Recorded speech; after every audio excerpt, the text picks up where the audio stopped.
And welcome to another episode of My Idaho Friends. I am your host, Jaime Lima. And boy, have the last 48 hours been some sort of fucked up. But we're here to fix that, Idaho and other friends from outside the state. We are gonna keep it positive, we're gonna keep it light, and I am gonna have some huge help from our guest. But before we get to her, and man is she awesome, as usual, big thanks to Argos Productions, Justin, Erica, sweet baby James out in the back, making sure that everything's working the way it's supposed to be working. If you need any of the video work, any of all of your filming needs, any of your marketing needs, all of your visual stuff, hit up Argos Production. You can always find them on their website, www.argosproductions.com. Was that 3 W's? TV. ArgosProductionsTV.com. It's not like it's like I've never done this before. ArgosProductions.tv. ArgosProductions.tv. Anyways, follow them on Facebook, follow them on Instagram, and make sure that you are keeping in touch with them. Seriously, guys, thank you so much for letting me always use the studio and continue to bring more content. And then, of course, shout out to our sponsors, Vital Elements, okay? Local company, CBD premium products. I cannot pronounce anything. I am nervous and I'm going with 4 hours of sleep. I just don't know what's happening to me anymore. But seriously, check them out. And if you use our link, the show gets the monies. And guess what? Then we can make more content. So please check them out. They have everything from CBD oils to CBD bath bombs, CBD doggy treat, CBD gummies, CBD gum, and CBD ointment. I don't even sure what that does. But they have it. So without further ado, our guest today. Hi, Jaime. Holy smokes. I am so excited. So, actress. Yeah. Yeah, okay. So Yeah. Yeah, okay. It's one of those things where it's yeah. Yeah. It takes a lot. You done the thing. So, model. Mm-hmm. Okay. Competitive shooter. Competitive shooter. Okay. Shooter instructor. Yep, firearms instructor. Firearms instructor, excuse me. No, you're good. And Call of Duty character. Yeah. Call of Duty Warfare character. So, Thank you. And I'm probably so much more that I still don't know about. But the one and only Jade Struck, thank you so much for being here with us today. Cheers. Thanks for having me. Woohoo. Yeah, it's I've been looking forward to this. Are we gonna try the CBD? Yes, we are. I think we should. Here. Because I wanted to try it. Okay. Do the thing. And do we have to? Yep, we got to put it underneath our tongue. Mm-hmm. So. And hold for 30 to 60. Do you do that? I feel like you don't do that. I don't do that. I'm gonna do it. You can do it, and I like to talk like this. I'll say a few things. Okay. You can do whatever you want. Okay. You want some? Or are you good? I do. Okay. I'm gonna have some. Yeah, drink the whole bottle. It's just being. Of the time right now, right? So I was following you. You were doing I think a story or a live stream on your Instagram, and you were talking about, is it possible to overdose on CBD oil? Right. Has it been 30 seconds? I don't know. I'm gonna eat it. Do it. It's delicious. Mm-hmm. Yeah. What flavor is that? This is mint. 2,000 milligrams per bottle. Peppermint, excuse me. Peppermint. Can I see it? Yeah, absolutely. Do the thing. Yeah, 2,000 milligrams. That's awesome. Yeah. Yeah, it's almost like it is creamy in a yummy way. You know what I mean? Like That works when you say it. But it's like, you know what I mean? Like if you look, I've never seen CBD that isn't clear before. So I wonder what Kevin's putting in it that makes it like that. Honestly. Excuse me, Idaho. But what was the question? I got a little bit of a cough. You have to forgive me. You have to bear with me. But no, we have not got into a question just yet. What were we talking about? Well, we went Oh, on the CBD. Yeah, we went on the CBD rabbit hole. Yeah, is it possible And it's to not. overdose on CBD? And I'm not. You use CBD quite a bit. I use it every day. And you use it every day. Several times a day. So I started using it right about 2 months ago, just before Vital Elements became a sponsor. And for the longest time, is this helping me? Is this not helping me? And the last week was a very, very long year. And these last 2 days have been a very long month. Right. And I now know that it does help. It does help. It does help. Well, and I think it also helps to be so consistent on it, right? Because like I think inconsistent in a lot of ways, but especially when I'm doing things like taking, supplements. Like I'll go from taking vitamins to where I'm like, I don't want to take these anymore. But with the CBD, I take them at least once a day, and I've been doing that probably for like 6 months, and I've really noticed that. And Rudy too. When Rudy gets stressed out, I just stick a little CBD in his mouth and like. Let that sit for a second underneath your tongue and then go from there. But it's good. It's helpful and it's delicious. And they make gummies and they taste like candy. So it helps depending on how you want to take it. Yeah. How do you want to consume your CBD oil? Right. And so the other day I got gummies, a tincture, and another kind of gummy. And so I had to try all of them. And I was a little loopy. I don't know if you noticed that. But I felt great. Who am I to judge? I know. Right? No, I just didn't know, like, how much was it? Like, is she tired? Or is she like me right now? In which is like, I just have been getting so little sleep that I feel like I'm just walking in the spirit world. Right. It's just like, anyways, movie reference, Predator. No here, no there. Don't worry, it's all the time in my house. Huh? Spirit world? Yeah. Young Guns. Excuse me, Young Guns. Young Guns. No, wait, I'm both. Listen, okay, we can do the film aficionado episode some other time. We should. And we should. That would be fun. And we should. I have been talking to my friend, Drew Lorona. So Drew is part of the gang that puts together Tree for Music Festival. Okay. Which you, unfortunately, have not had the opportunity to partake. And when things get back to the new normal, it is my highest of hopes that we're going to be able to have all these wonderful artists come back here to the state of Idaho. It's an outstanding, just beautiful and just amazing time. Yeah. 4 or 5 days of music nonstop. Wow. Okay, and it just takes place in all of downtown essentially. And how cool. It is fucking banging. That's just I don't know. There's no words to describe it. I just really love the experience.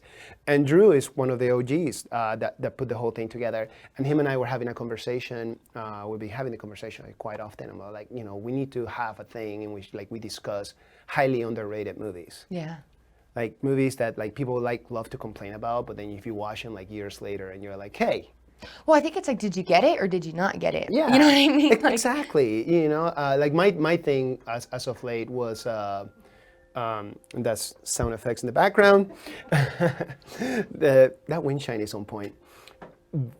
Is that to calm us down? It calms me the fuck down, that's for sure. Because I am like way up here today. Well, it's okay because I drove in here kind of weird. Like I was so calm when I came in here, and then all that happened, and I was like, "Oh yeah." Now I'm not calm. Now I'm ready to fight. Well, that's the thing. Not really, but like kinda. Right. No, and I get you. And again, I was just like. Up here, so what was I saying? Like, come over here. Yeah. So, Jaime, what should I do? So, some perspective, Idaho, because we're going all over the place. I'm gonna bring it back together. I'm gonna refocus this. So, we were talking about the CBD, and then we went off and talking about movies. And shout out to Drew and the crew over at Tree 4. I cannot wait for it to happen because it's going to. Mm-hmm. We deserve it. No, on your way here, you felt like perhaps you were being followed. I was being followed. So you were being. But I'm like a race car driver, so I'm ready for it because shooting gives you gives you heightened reflexes. So this is true. Yeah, so I'm a great driver, but I'm just very like I'm quick. People, they don't really like my driving, but I'm a safe driver, and don't give her a ticket. But people in Idaho, I already got one. I got one my first week here. Oh, goodness. And the cop was beautiful. I loved him. Like I asked him questions and he answered them and he kind of laughed at me because I was like, I forget where I asked him to take it. Like, do I take this to, did I say City Hall? I don't remember, but I was like, do I take this to City Hall? And he's like, you don't take tickets to City Hall, do you? No, I mean, you just go online and pay your ticket. Okay, yeah. Well, I didn't know where to take it. And he was like, no. And so I asked him some questions. But, so yeah, anyways, I was driving. And I noticed this guy that I was behind then became behind me. Mm-hmm. And then I was kind of like checking to see. And, I was on my way to get here punctually. Which you did. I did, thank you. A minute ahead of schedule. Thank you. Very appreciated. I'm very big on punctuality, right? At least when it comes to these kinds of things. And so I noticed that he was on my tail. So I was out. And then at the last second, I almost missed this turn. But on the last second, I got it, and he didn't follow me. So I was like, thank goodness, because I called you. Yeah, you called me. And I've been feeling very, very spicy. I'm not going to lie. I didn't get a chance to go to Muay Thai today. Shout out to the crew over at Combat Fitness, SBJ Idaho, which I need to take you. Yeah, I can't wait. It's gonna be fun. How was your class the other day? It was fun. It was fun. It was fun. But it's just that kind of confidence, right? So like you revealed later after you got out of your vehicle, like of course I'll be followed the one day that I don't have my gun with me. My pistol, yeah. You know, you don't have your pistol with you. Just in case, because Right. I'm alone. Thank goodness I was coming to see you. Yeah, well, I don't give me too much credit. No, I I'm didn't do serious. anything, but yeah, well, thank you. But here I am feeling kind of rather spicy, and I was telling Justin, it's like, you know what, today is a great day to just get charged with assault. To which he replied, if you feel like you're in danger, Right. it's not assault. Right. And I was like, And I okay. did. You know, and that's not cool. That's not cool. No. And you know, I clearly both of us fan of guns and fan of firearms and you know responsible gun ownership and responsible training. There's a difference. Yes, I very much so. So I think you know just having you know listen to like little stories like that. It's like you know that's your great equalizer. Now you're very fit. You're very young. You're an athlete. You're strong. You're independent. You know. But I'm still a woman. And Rudy and I talk about this all the time. Is like if like I was ever in a situation where I had to if I had to defend myself against, say, a man, generally, you know, not even Right. anyone from the size of you to Rudy to maybe like a 300-pound man, I couldn't do it. Right. And I haven't been able to do it, you know, and so it's a very scary feeling. Yeah. Even if it's in play, you know, to be so outpowered that you actually understand the fact that you really don't stand a chance. Right. As much as I would like to think that, you know, I'm strong and I'm athletic and, you know, I Yeah. like to kick ass, but like, no. Yeah, all those So- things come into play, but you know, like. But the confidence that comes from being able to do those things and also the confidence that comes from shooting is what at least gives you some kind of like calmness when those things happen, right? So like this was happening and I was like, okay, I don't have any of my knives on me. I don't have a pistol on me. I have nothing on me. All I have is me in this car, right? Which at least I have my car because you can make that into a weapon, right? Right. And or at least use it as a way to navigate this. And so I called you very calmly because I was like, what's the next thing that I can do? I'll call Jaime or I'll jump on the freeway and we'll just go for it, you know? It's like, and we'll figure it out. But I might be late and I didn't want to be late. Which I appreciate. And you were not. And I called you because I knew that you could, at least you would have some sound advice for me. Yeah, bring him over here. Bring her over here. And let's Yeah. just be, you know, and we take care of it right here. And by take care of it, I mean we just go through the decision-making process of responsibly. Right, but even a de-escalating the man, situation. even a man de-escalates it, being with another one. You know, like I was in a place today, and with Rudy, we were going to get Mexican food, and I went in to go get the order, and there was these two guys that were making me feel uncomfortable, and I asked Rudy to come in just to for a second, just to be there with me in case, and he came in, and immediately, whatever uncomfortable feelings I had were immediately gone, because Well, there's something about that. Rudy is also the size of a tank. I know. But he was wearing this beautiful striped sweater and he looked so sweet. He still had his boots on and his pants, but he had this sweet striped sweater on and he's just so sweet. He comes in there, hey baby, how's it going? Blah, blah, blah. And I'm like, you know, I didn't tell him until after we got out. I would like to avoid conflict as much as possible. Yeah, and just the presence alone just takes care of that. Right. So you keep saying Rudy, and I think nobody at home knows. So Rudy is your significant other. Yes. Okay, and and that's who we're talking about right now. Super nice guy. And that's super how I awesome got to dude. meet you. That's true. We met Which through I'm Rudy. grateful. That's right. Yeah, we met through it's, Polly. it's a package deal, and through Polly, who I did a number of deployments in Iraq with. Okay, I'm going to refocus this. Okay. All right, we were talking about finding out that we cannot overdose on CBD oil. You can't. I'm not a scientist. You're not a scientist, but I think you Googled it. I Googled it. There you go. So that's good enough. We'll check citations later. And usually the format on the show, because this is great, because this is exactly what I was looking forward to, and I don't mind that we're off format because fuck format today. My thoughts exactly. Right. But so we're gonna dive a little bit into Jade Struck right now. But before we do that, I want to know whatever you're most comfortable. You know, I like to ask our guests. You know, where were you at 5 or 10 years from now? Whichever one you're most comfortable sharing. Going forward? Going backwards. Okay. We're going to the past. We go to the past. We then go to present day, and then we look forward into the future. So, you know, 5 or 10 years ago, you know, and I almost feel like, would you be okay if we went off format a little bit? What if we started here, went back, and then went forward? Okay. Would that be okay? There is like plenty of wine. In 5 years, I know, thank you.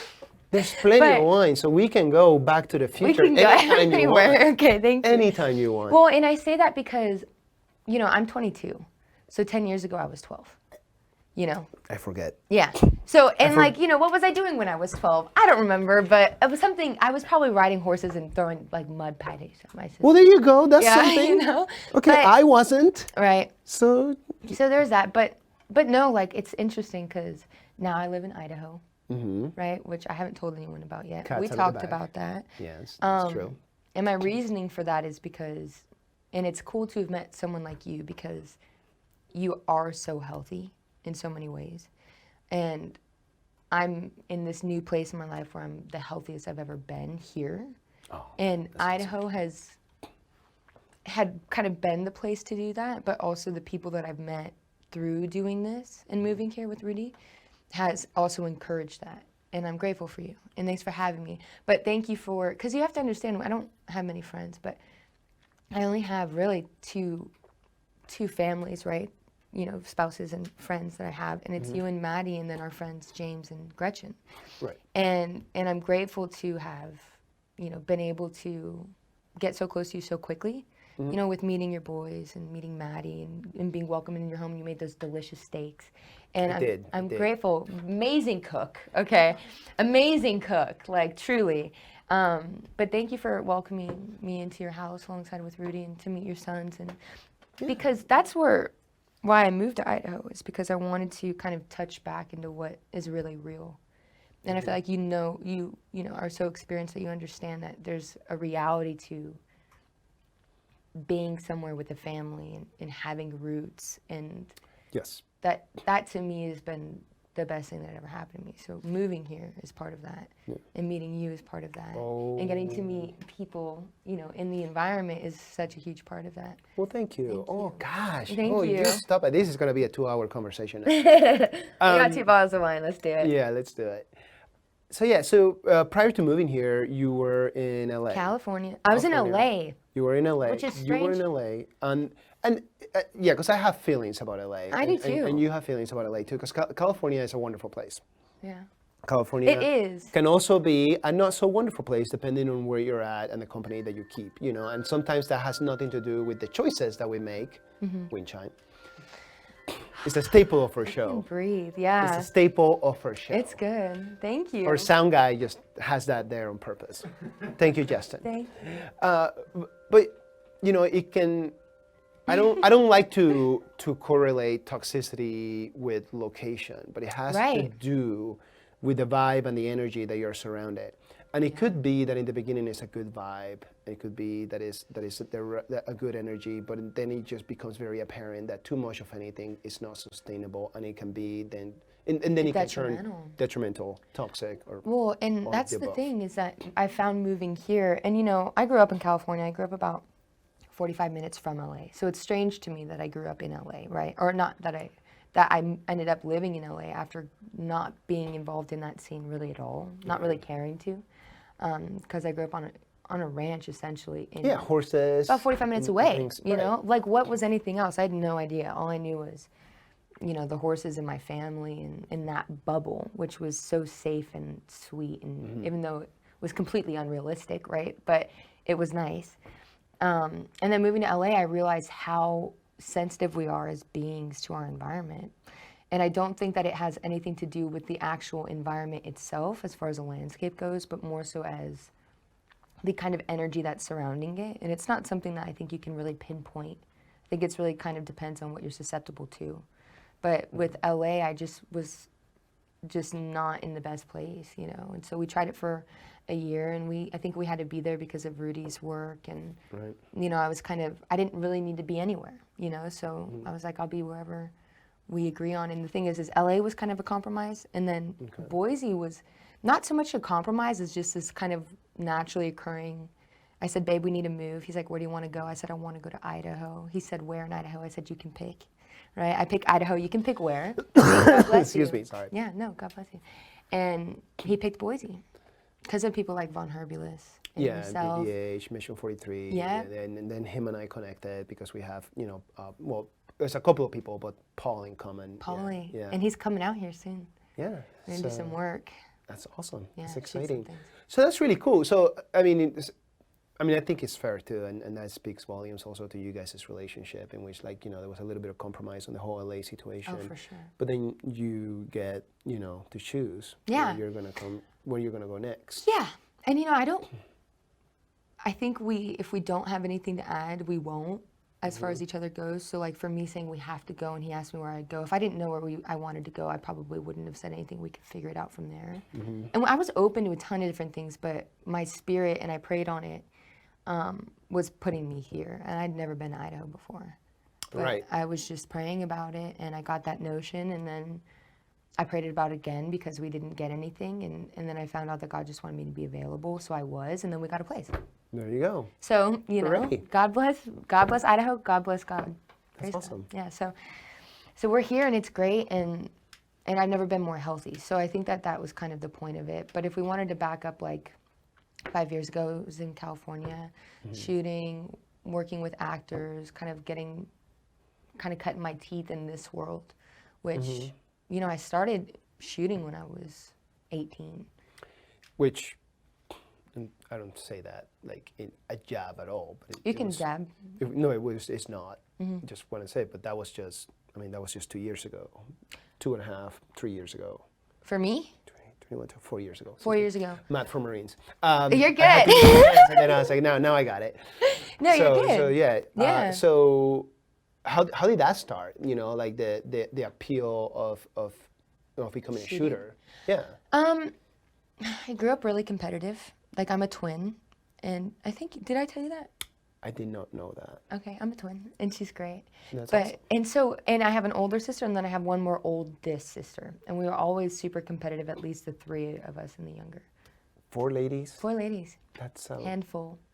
Yeah, and then 2 twins that are so competitive, it's kind of alarming. And at least now we're in a place where we don't need to be super aggressively competitive. That's nice. But yeah, here, Tom. Oh, I will. Thank you. Don't worry about it. But yeah, so we grew up super competitive. I wasn't into sports or anything, but I was really into riding horses. And so that was kind of my kind of sport. But I learned how to shoot when I was like 8. And I was shooting long distance rifles for hunting. Oh. Yep. There we are. For elk hunting. And I grew up, Amazing. yeah, huh? Amazing. Yeah. Oh, the best. Which is why I'm a big so fan of elk hunting. jealous. I know. We're not going to talk about the jealousy thing. I know. We'll but circle back to I'm that. really We'll happy circle for back you to- guys. We'll circle back to that later. Please. I know. We'll circle back to that later. I No, know. no, no. But no, it's just great. It's a great opportunity. Yeah. But and I'm happy because it's such a good opportunity. It's only something that you would be opportune to in some place like Idaho, right? Where you're meeting people that enjoy these things, Yeah. right? So anyways, I grew up shooting, and my sister and I were competitive about that. And one time, my twin, she had jabbed my shooting in front of like her boyfriend. She was trying to be cool. And she jabbed me so hard that I was like, I'm never going to shoot in front of her again. And I never knew, and I reflect on that moment a lot because I'm like, why did I care so much about what she had to say about my shooting? I was like, what is that supposed to mean to me? But I realized now that I really loved it. And I loved the feeling of being able to go and touch something at a distance, and being able to perfectly place it and how everything needs to align and you're breathing from, you're breathing to your nerves to, your concentration and your focus. And I just fell in love with it. And then I found out about competition shooting, and I was playing Halo at the time. I wasn't playing Call of Duty. And I was in love with it, but I said, this is just like Call of Duty, right? Like seeing this competition shooting. It's not really. Right. But this fast action shooting. And so I thought that this was so cool. It's like playing a game. And it's the only sport that I ever felt like I could really get into. And so I learned how to properly hold a pistol and how to actually work on the mechanics of things. And then I just fell head first into it. But at the time, I didn't really have time to shoot all the time. So like the first, I would say 3 years of the last 4, it's going to be 5 pretty soon here, if it isn't already 5. It can't be. Was dry fire. And I always talk about how important dry fire is because if we want to talk about being in line and being one and being able to reach out and touch, you have to be so in tune. And so dry fire for me was a way for me to get to understand my tools as much as I could, that they could become a part of me. Go ahead. Can you tell us what dry fire is? For Yeah. like me? Thank you. Yeah. So the question was, what is dry fire? And you know, am I Yeah, looking here? yeah, no, but it's you. It's all you. Okay, This so is dry all you. fire They is. don't want to hear from me. Yeah, you're good. No, I don't know if I'm even gonna be able to say it properly. But dry fire is essentially. God bless you. Are you okay? I'm just coughing. Okay. I'm good. I empathize with people, so I'm probably gonna start coughing pretty soon here. So, Sorry. so dry fire is when. So say you have a pistol, right? Which I'm pretty big on the pistol shooting. You take your pistol, no ammo on the table, but you take your pistol and you take your mags, right? Your magazines. And you pretty much run through all of the functions and the technique and the fundamentals of your shooting ability without any ammo. So now I think of it as more like homework, right? It's all of the things that you can work on while, like, without ammo, which essentially there's only a few different things that you can work on when you actually have ammo in the pistol or any gun. Is really recoil management, shot placement, all of these things, but all the things that you can practice when you're dry firing go into those things. So dry fire, you can practice your trigger pull, sight alignment, coming up accurately and fast, you know, all of your, everything that you're doing with the gun that doesn't require it to go live, right? And you can do it, I do it a lot on the range. I really like to do it on the range because it puts me in the mindset of, okay, I'm here to do my job, right? But I like doing it at home too, because on a subconscious level, you're the most comfortable at your home, right? And so I want to get as comfortable with my tools as I can. So I like to do them at home in a safe environment, you know, with no ammo anywhere involved. It's just me and my gun. That way I'm not thinking about anything else outside of it and everything that, you know, going live or competing can bring on. You know, which when I say going live, I mean like actually shooting. But so that's dry fire. It's working on everything you can work on without ammunition, and it all comes down to fundamentals and technique and form, and then just sharpening the edge. Because the thing about competition shooting is you want to be as fast and accurate as you can. And so the thing about speed is it can only come when it's really refined. Because if you're just super fast and you don't have such strict ability with your form and fundamentals, it becomes so chaotic. You're not going to shoot accurately. I was telling Rudy about this today because I'm actually going on a trip. I'm going to call it a spirit quest. Do it. But it's going to be a trip for me to get closer to God, but ultimately for me to get really hard behind the guns. You know, like I really want to hit it. And so I was telling him, I'm like, I'm excited because I've taken some private time for myself in my training, and I feel like I'm not as spasmatic. Is that a word? Spasmatic? I'm going to call it that. I'm not as spasmatic as with my guns now as I used to be when I'm shooting. Because now it's not so much about the idea of going fast and doing all this crap that like doesn't matter, like trying to show off, right? But I'm older now, so this is part of it. But now it's more about everything being as perfect as it can be, right? And so I think of it like salt. If you add too much speed, you just dump the whole bag of salt in your soup. It's just going to be so salty and like disgusting, like it's going to be too much. So with dry fire, what it allows you to do is have you implement that salt, implement that speed, and work it into what you're already able to do in a way that is so natural and fluid versus just going like crazy and then shooting like a madman, which I never really did it I never was unsafe with it, but in my head, I think of it like a messy room versus a clean house. You know, it's like you got to clean it up a bit, and that's what you do in dry fire, is you refine everything. And so that's what I do when I dry fire. Thank you. Yeah, I implement technique and Yeah. speed and all the things that you want to work on without the ammo. So it's safe. It was the beauty of being able to implement that as you know, back when I was young and sexy. The range days, there was a significant amount of dry firing, and not all teams had to do that, and not all team members felt like it was important. But every time, you know, when they tell you, you know, like, oh gosh, what's the ditty? Oh my gosh, come on, brain, help me out. It's okay. Dry fire. Slow is smooth, smooth is fast. You know, I'm not necessarily fast. No, wait, slow is smooth, smooth is. Oh my gosh. Fast is smooth, smooth is fast. I know that. I know what it is. No, it's like slow is smooth. No. No.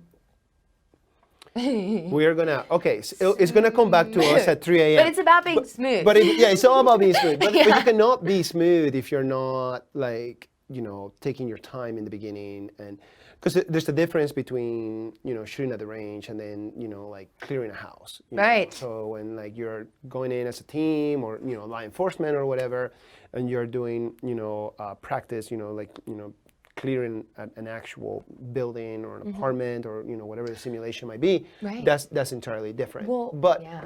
but dry firing gets you back to those fundamentals.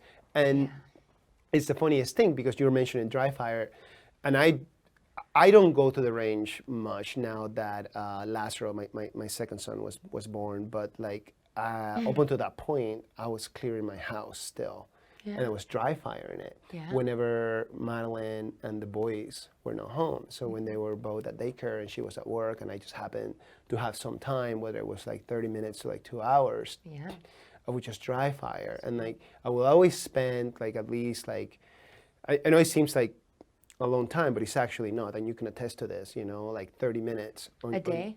Yeah, no, no, just 30 minutes on static. So static meaning like target engagement. So you just making sure that you're smooth at pulling out your gun out of your holster or whatever you might have, right? So, and then it will be another 30 minutes in which like I will run these scenarios, and it's not as fun by yourself. So it really is very.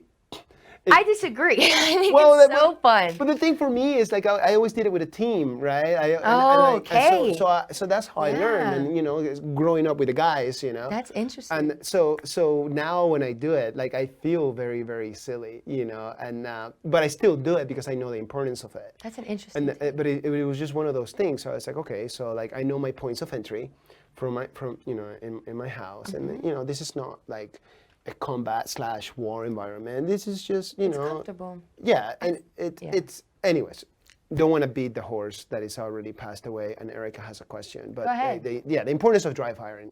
Slow is smooth. Smooth is fast. That's what I said the first time! Did somebody chime that in? No, I looked it up. Okay, love it. Slow is smooth, smooth is fast. But that's what I think said! the overall thing you did, I'm so sorry. I don't That's know okay. what, but the thing is like, and I think what it comes down to is kind of this ultimate point of being so in tune like we talk about. And I think that's kind of where the smoothness comes in, is a flow state.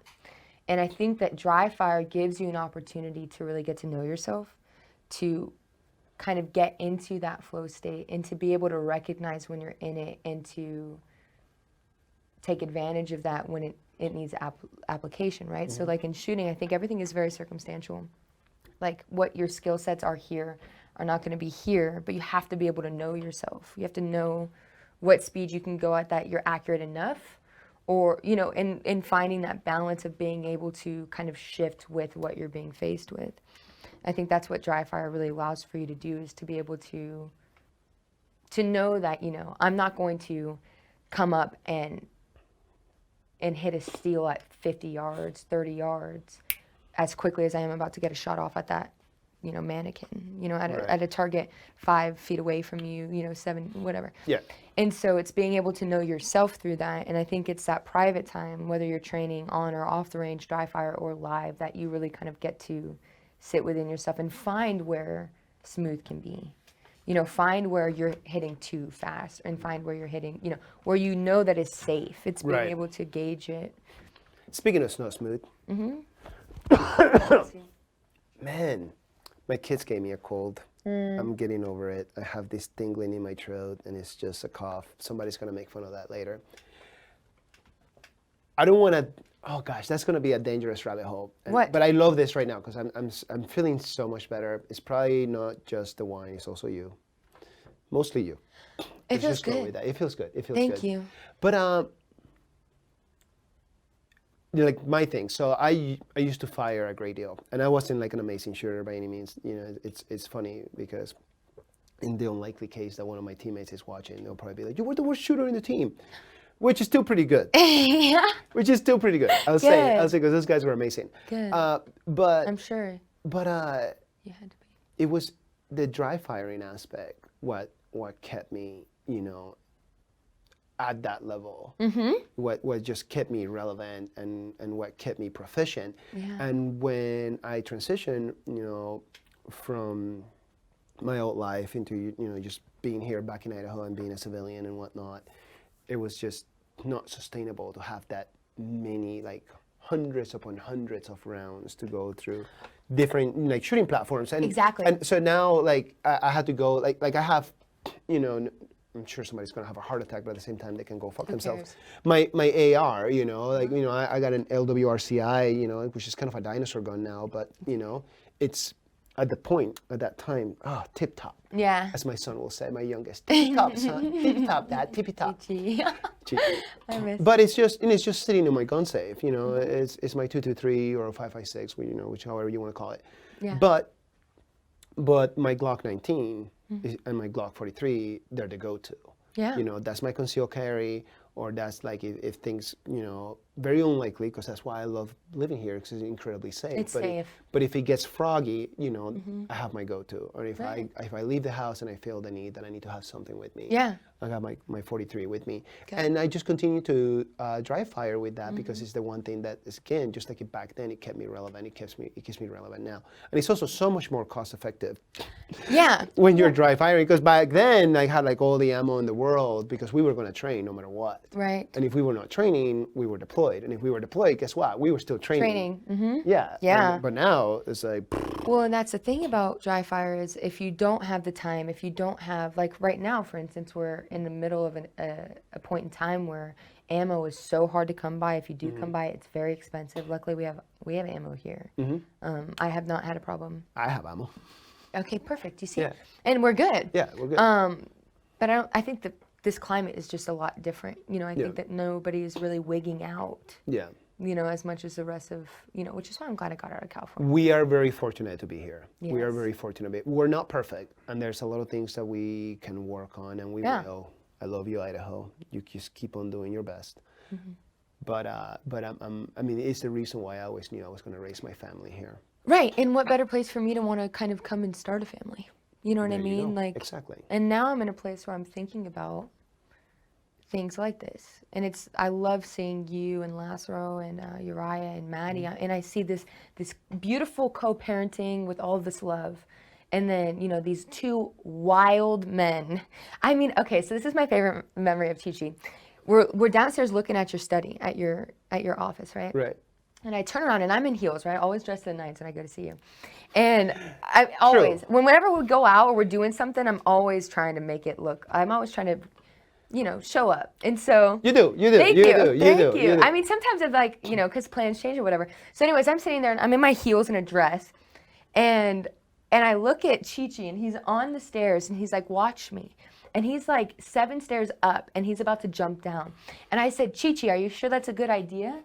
And he goes, and he steps down one step and jumps off the 6th step. And I'm like, you're a wild man, and I love you. You know what I mean? Because it's this young life, and that's one thing I love about Idaho is that family values and family unit is so important. Yes. And it's hugely prevalent. I've met 13-year-old and 16-year-old young people here that are so beyond their years that I am astounded when I met them. And I see the difference between, kind of the culture of where I came from to where I'm here. Right. And how important it is. And I'm grateful to be here, like that's kind of where I'm at right now in my life, you know, it's kind of touching back. And that's awesome. We appreciate it. I certainly was, I was not born here, but I moved here back in '94, so it's been a hot minute. And It has been a minute. you were born in '94? I was born in 1980. Okay. But you moved here when you were in '94. Yeah. Okay. Yeah, Sorry, go No, I'm a little older. Yeah, I'm a no, little you're older. good. I got here Christmas of '94. I was 14 years old. Is that when? Is that when what? Nothing. Okay, fair enough. Yeah. But that's when I migrated here, Awesome. and it wasn't easy to leave. Like I knew I needed to do something with my life, and 9/11 happened and all that other stuff. And in 2003 is when I left for the Marine Corps, and I would have done it sooner. I just wasn't a U.S. resident yet, so there was like a point in time, during my early years where I was actually an undocumented immigrant, so it was very, very challenging because I had to like navigate whether I was going to go back to Panama, where my family was, where I was born, and then try and come back again, with like a work visa, student visa, or whatever visa, Right. or was I just going to try to stay here and figure it out? And just the environment, and again, I don't know that this is about me because nobody gives a shit. No, but I was able to figure it out eventually, and here we are, several years later, and this is home. Yeah. And this is home. God bless Yeah, thanks. God bless you, Jaime. Oh my goodness. Yeesh. I'm serious. Well, the love is mutual. The love is Thank mutual. you. Cheers to you. Thank you. Cheers. Yep. Now,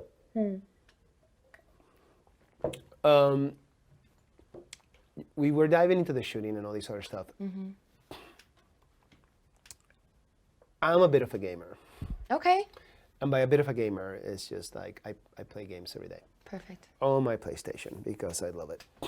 And I remember the first time I found out that you play the character Iskra on the last Call of Duty game, and I was just, I was a little bit like, Season 3, I think. yeah, season 3.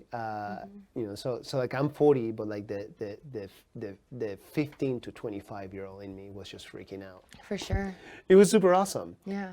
How did that happen?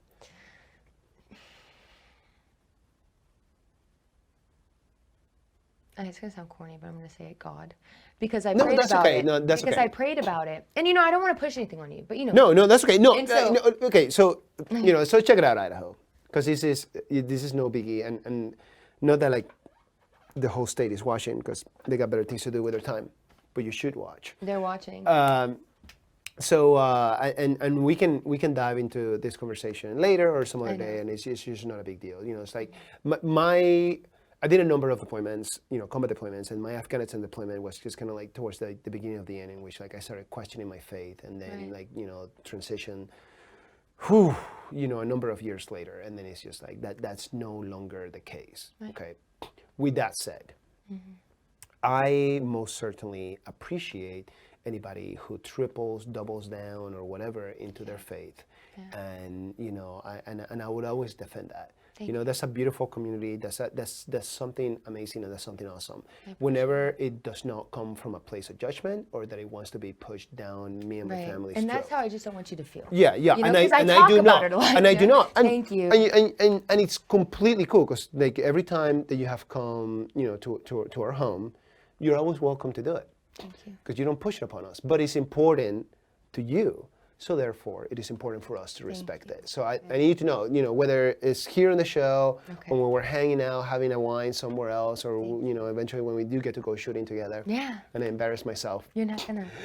I'm gonna make you the best. Oh my goodness. I mean, Maddie's my gonna go, goodness. who's that guy? So, but just know, thank you, by the way. Do know and understand that. Thank yeah, you. And it's not just, the one particular faith, but all of them. I think that's the whole game, the freedom. Thank you. The freedom, And I appreciate yeah. you. I just, and that's really how I feel though. But it's not corny. Thank you. And if that's what moves you, and that's what pushes your heart, and that's what makes you you, you should always triple down on that. And I will always encourage it, and I will always support it. And if it ever needs to be protected, I'm your guy. Thank you. And I really don't think I don't believe it's corny, but I just don't want to,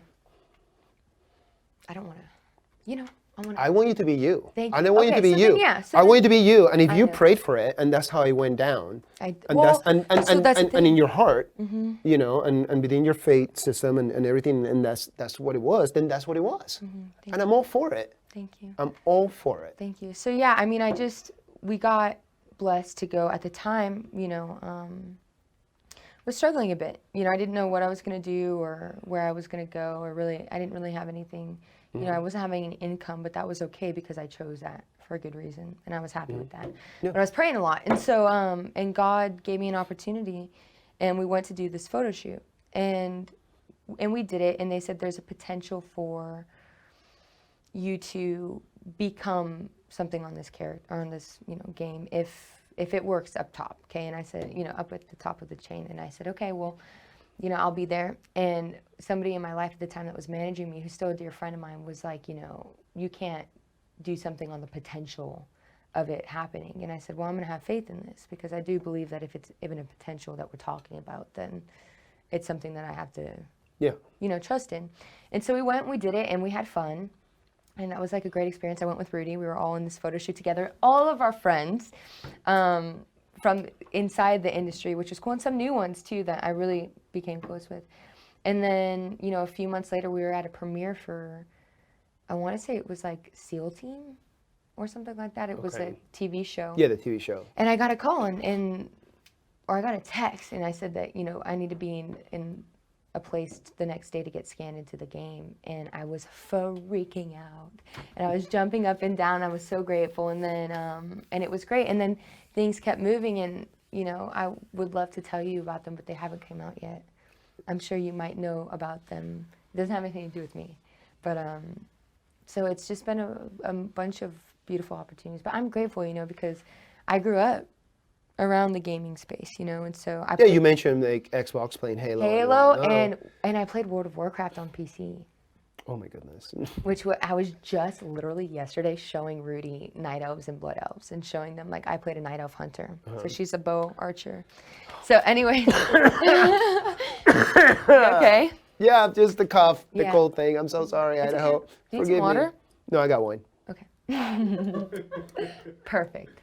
But yeah, so I was just, so it's been a huge blessing, and I'm grateful, and it's been cool to be able to be a part. I really think of Iskra as a character. Yeah. She's not me, even though she looks like me. But I'm grateful to have lent my face to something that people enjoy. She looks like you. Thank you.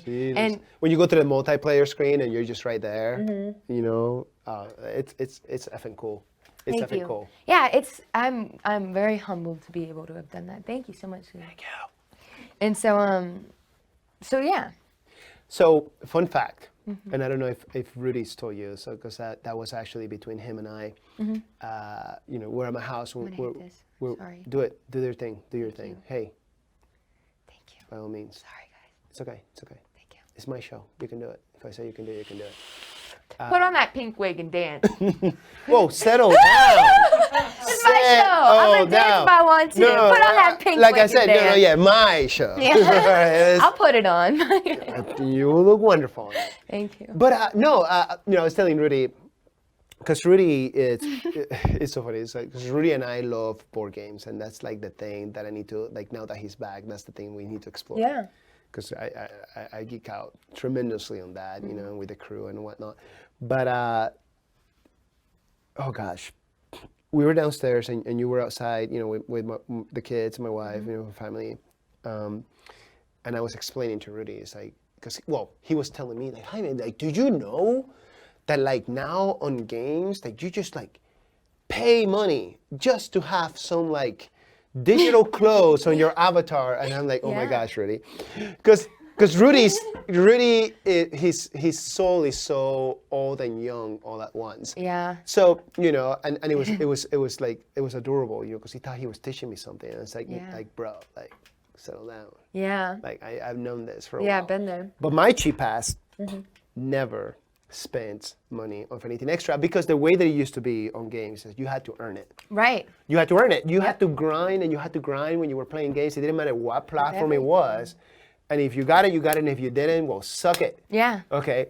And then, of course, like capitalism and whatnot. And, that's a separate conversation for a different time. But they figure out that you can make so much money, so much more money, if all of a sudden you're like, oh, like, yeah, you can earn this if you play like 50 hours in a row, or give us $9.99 for this one kick-ass, like, whatever, sword or like shiny boots for your character.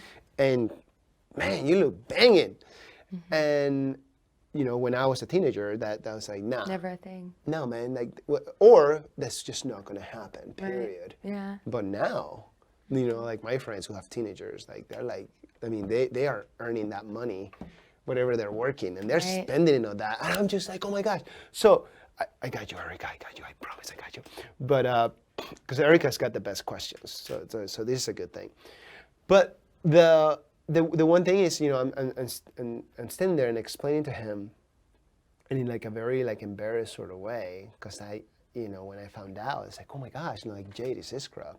I went ahead and I purchased your character because I didn't like I can't go back. Like the season is over. Like the way if you don't understand the seasons in video games, that's okay. It's not a big deal. But I was like, the only way I can get it is like by purchasing it, and I was just like, I gotta buy it. I gotta buy it. So like, sweet. I was pushing it to some of my other nerdy friends, and it's like no, you don't know her. And then if you remember, the first time you guys came to dinner, and that ended up being like a long night. We ended up hanging out till like 2 a.m. Yeah. Drinking ciders. Drinking ciders. They were delicious. Yeah. And eating steak. Merriweather always deliver, and the steaks were smoked to gosh. perfection. That was it. And I offered to cook you dinner, and I'm like, babe. Next week. I know, and I cannot wait. But I'm like, babe, what am I gonna make? Because like I don't know if I can even come close to those my steaks. God. I was like, he's gonna be like, what is this? But I know you would never say that. But I might be like that. I know this sounds very ridiculous. I'm so insecure about my cooking. Well, that's crazy because I am actually good at one thing and one thing only, and it's just smoking that kind of cut of meat in my smoker, and that's it. So you have actually had the best thing that I can make. And honestly, I have to say it was probably like one of the best meals I've ever eaten in my Well, life. thank you. I'm glad. I'm serious. My gosh, I can just still stop it. taste Oh it. my I can gosh, still we're just gonna taste have it. you It was over just- it was every other perfect. week on this show. It was so Stop good. it, Thank stop you. it. But it was, so I explained to him, like I purchased your character, and it was just like such a funny thing. He was just kind of like, oh, okay, cool. And I understand where he's at, where he doesn't get it. And because he's like, how are you going to pay for something that you will never receive? It's not tangible. And if you remember, I'm so glad. Sorry, I don't mean to cut you off. No, please. Because you're asking that. And you remember I offered him, it's like, you got to read Ready Player One, which eventually became a movie. Right. And, and it was okay. The movie's okay. The book. The book it's always Yeah. better. Yeah, like 8 out of... Your mind. 9 out of 10 times. Yeah. Yeah.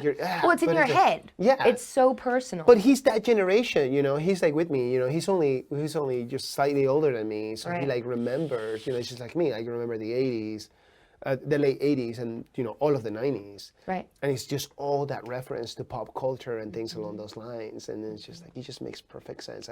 Anyways, he doesn't know. I got a second copy of the book. I just need to drop it off at you guys' place. Okay, he'll never say this. Yeah, it's okay. It's all good. It's all good. It's all good. You. Ah, Thank it's a you. big And deal. I do have to say, like, one of my favorite things, and I appreciate you for this, is the day you showed up. And you didn't call, you just came. Mm-hmm. And I love that, because you know what? It brought me back to, you remember when you're kids, and you like go and you knock on your neighbor's door, or your best friend's door, and you're like, hey, can they come out and play? And it brought me to such a level of like, of youth and life.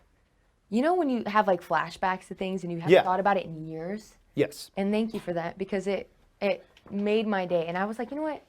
We're gonna explore that. Erica, Go ahead, what's your question? something's burning. Well, it's almost time for my Idaho friends to be over. Oh, No. go on. Wait.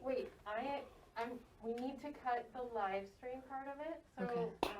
we're going to go ahead and finish up for the next few minutes. Okay. Then we'll let you guys continue and we'll record some more. Okay, because I think we got a little bit more. Yeah. We've got tons. We got tons But more. we do have to give our other shows an opportunity Okay. to be on the air before we go off. So what do you suggest? Should I do the closing now, or should we just do the closing later? I can Do the closing now. do the closing now. Yeah, let's just do the closing now. Well, you can actually talk for a few more minutes if you want to finish the thought you have. We'll do. I We'll don't do, even know if we had a thought. I we'll think do a it's couple. everywhere. We'll do a couple of closet. We'll do 2 closings if we need to. It's not a big deal. So, okay, and because we're super transparent, and and it's me, so it's amateur hour. It's not amateur I'm hour. kidding. I'm joking. That's not the I'm like, you're the only thing that like I haven't done any of this. Like I It's haven't super done. fun. Well, I mean, I have, but I've deliberately chosen not to do any kind of podcast interview, anything for quite a while, because I needed, we moved and I want to take time for me. Reset. But then Reset. But like I've never had such a close friend want to sit down and do this, and that's originally why I wanted to start my podcast. Yeah. But I jumped at the opportunity to wanting to sit with you, because I think there's something to be said about knowing someone intimately when you go in to have a conversation, because I think you get past all of the bullshit of like Yeah. you know, The- what's your name? And Right, you right, know? right. No, Like- absolutely. And you are able to have fun with it, you know, like Yeah. like if you, so you're the first person, you know, that have asked, you know, can we go off format? Because if somebody else had asked, I'd be like, yeah, like that's Mm-hmm. fine, you know. But you're the only one with the, you know, with the lady balls, Cojones. with the To cojones. shave her head and go off book. Absolutely. Let's do it. And as you should, you know, as Thank you you. should. No, and that's awesome and that's wonderful. So, for anybody that's watching the live feed, and welcome back. Not welcome back, but welcome. So, what's happened? We're Okay. welcome still. We never left. But we had to cut the stream short in order to make sure that our other partners and our other episodes for all the other awesome shows that get to stream through Argos Productions get their time. So, Jade and I now get to talk about essentially exclusive content because it's only going to be You on the heard YouTube. it here first. You heard it here first. So You really have only heard it here. yeah, that is true. That is Yeah, true. Everything is super exclusive. You're absolutely Because I've correct. been very reclusive. I'm, All here for go. you. Oh my. For this whole thing. You're gonna make me blush on live. I couldn't But we're not on never. live. We're not on live. Anyway, so we're good. So yeah. So if you're watching this, you know, via YouTube, which is the only way you can now, you kind of sort of put the two pieces together. If you were watching the stream and then all of a sudden say, what the heck happened? But we have so much more to talk about, and that's what we're gonna keep on doing. So. Thank you if you were watching the live stream and now if you transition over and are now catching up on the rest of the YouTube episode, we certainly appreciate you. If you have not yet and you feel like it because you enjoy the content, please subscribe to our channel, like this episode or any of the previous episodes that we have launched. Right here at the bottom, you will see the links, especially for Jade. She's got so many partnerships and so many exciting things going on. So definitely check her out on her Instagram. Check out her little tree right there with all the Thank you. things that Oh, we got and did you going see on. everything? It's cool. Absolutely. Oh, dude. I've got a little bit of everything in there. You're my jam. You're my I got jam. some So- meat. I got some other things. Yeah. I literally have. There's a I company. saw that. I saw You that. saw? If you Okay. see- yeah, no. Mountain Primal, so, man. So we're gonna dive into that. Just so like at the end of the episode, it's shameless Oh my gosh, self-promotion that's for what all I'm- of our guests, and I cannot wait for you to talk about it. So, but again, welcome back. We appreciate you. We're so super stoked that you're here.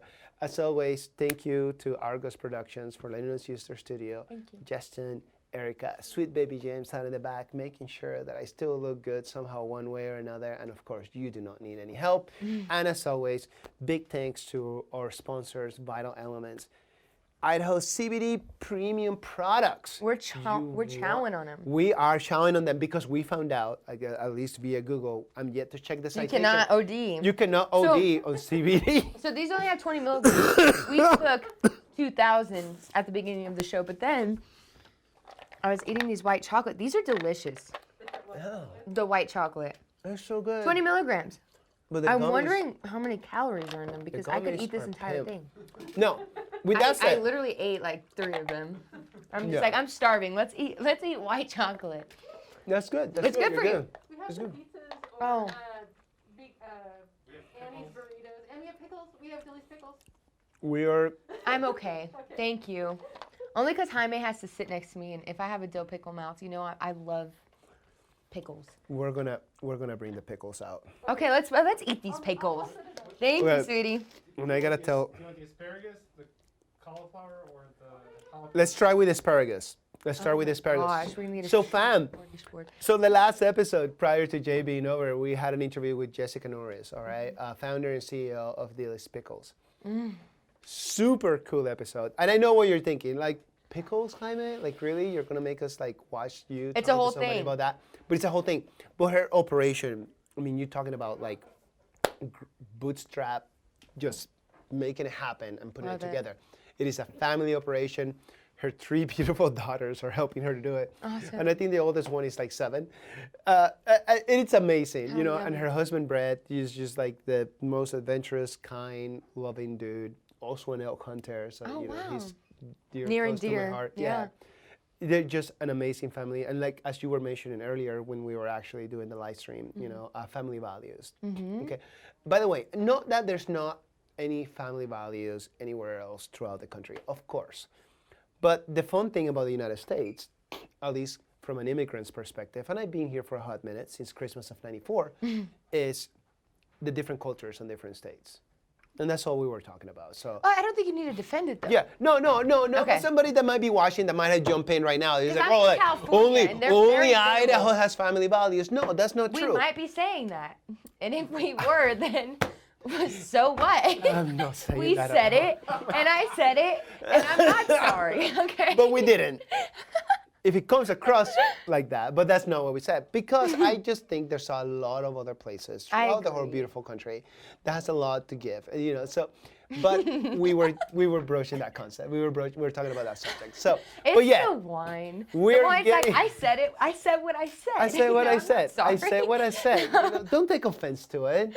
Just chill the fuck out. Well, and here's the thing. It's funny that we even talk about this, and I'll just brush on it Do it. completely, Do it. very briefly. Do it. Thank you. Thank you. Stop. Don't hype me up, because you know I will. know, Okay, I is know. I started a podcast. I filmed 7 episodes, and I still have yet to release it. Why? Because I was afraid that to have such an intimate view into my my heart, that it was scary, right? Because I'm like, Yeah. you know, people are gonna say, oh, she's only 22. What does she have to offer to the world, right? But then but hear me out. But then I went on this whole entire quest of this mindset of like caring about what other people think. And, you know, we play such a minimal amount in how people think about us, you know, like, we do contribute this much to whatever people think about us. And that's their right, and that's fine. But at least let that little bit be so authentic that if they really dislike you, they dislike who you really are, not who you were pretending to be out of fear of them not liking you. Absolutely. Which is why I said what I said. You know what I mean? But and I don't mean it really in that one sense, but like I don't want to have to second guess And you shouldn't. things that And you shouldn't. that have already been, you know, and it's not to say that things aren't going to change, right? Yeah. I mean, the only other place I lived in besides California was here. And I'm seeing the stark contrast. So when I say that, you know, I didn't see family values as strong as they were here, I really mean that, because I've not. I mean, even seeing with you and Lasso and Uriah, I'm like, and the pig, you know, and Maddie, and I'm like, this is so important. This is what it's all about. And, you know, you have to remember, like, and I don't know if it has anything to do with California, but I'm just saying the environment. I came from a family that my parents split when they were 3 months old. I'm one of 3 sisters, super competitive, always tumultuous things going on in the family. It's not that my parents weren't both present and didn't love me, because they did, and they're just trying their best. But the difference in even the approach here versus there, I'm not knocking anyone, I'm just noting, is so different. And it's not about things that are cared about there. And I'm looking even at the environment objectively, is that like people here don't care as much about how they look as they do in California. They don't care about wearing this nice expensive stuff because it's going to give them some kind of status, right? They don't care about this shit. All they care about is what's really real in front of their eyes and what's really important. And that's why I moved here. You know what I mean? It's like, this is God's country. I came here to get closer to God, but I came here to get closer to the truth of life, you know? Good. And I felt like California was full of smoke and mirrors. So I'm not, you know, I don't see why anyone would take that offense to that personal opinion. No, I think you know? I think what happens and what I do. Oh my goodness, Erica. The pickles. There's a hidden compartment in here that I thought you'd appreciate. What? Whoa, how cool. Okay, how do we do this? You don't have to use those. I just Oh man, no, that's cool. You by all means. Do you want to eat while we do this? Absolutely. Should I pull it down? You do whatever you want. Let's share this. Let's do the thing. Okay, here, for you. Okay. Thank you. Erica's too kind. Okay, so when we say there's pickles, I don't see pickles in here. That's okay. So I Everything is I pickle. asked for the asparagus, but yeah, everything's pickles. The asparagus is on pickle. point. Yeah. everything is Okay, pickle. that makes sense. And there's jalapenos. Yeah, Wait, there's there's- a little bit of everything in here. Yes. I think they open all 3 bottles. So Or, I have to tell you guys, She's telling us after something. last week's show, because we got to taste these on the show, I couldn't stop thinking about it. And we talked about the brisket poutine that was sold at Albertsons, where you can get these. Right by my house. I couldn't stop thinking about it. I pulled into Albertsons, I went and ordered the biscuit poutine, and I came home with 3 jars of the cauliflower and the pickles, because that's all that they had there. Served it to my husband, who's a chef de cuisine. This is house will delicious. Never not have Dilly's pickles in them again. Mmm. It is tasty. It is tasty. I just tried the cauliflower. Dude, as you should have. Mm. So yeah. Okay, But, so but no, absolutely. No, it's and- great. And great for sharing that. Did You know, you- I think the thing with me is I used to be fairly polarizing in my younger days when I was, actually closer to your age group, which is why, just being truthful is what I love about you, is in which like I wish I had a little bit more of your wisdom.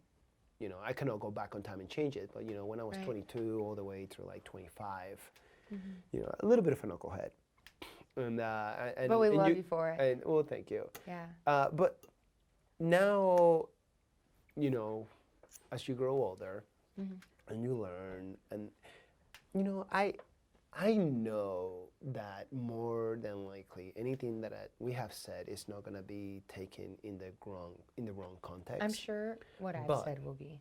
No. Oh, stop. I'm it, stop sure. it, Stop it. Stop it. Stop it. But here's But the that's thing. part of But it. here's the thing. With me, it's just like, if there's like somebody that for like, whether it was like 10 seconds or a minute, felt like, oh crap, like, oh, like that stinks That a hurt. little.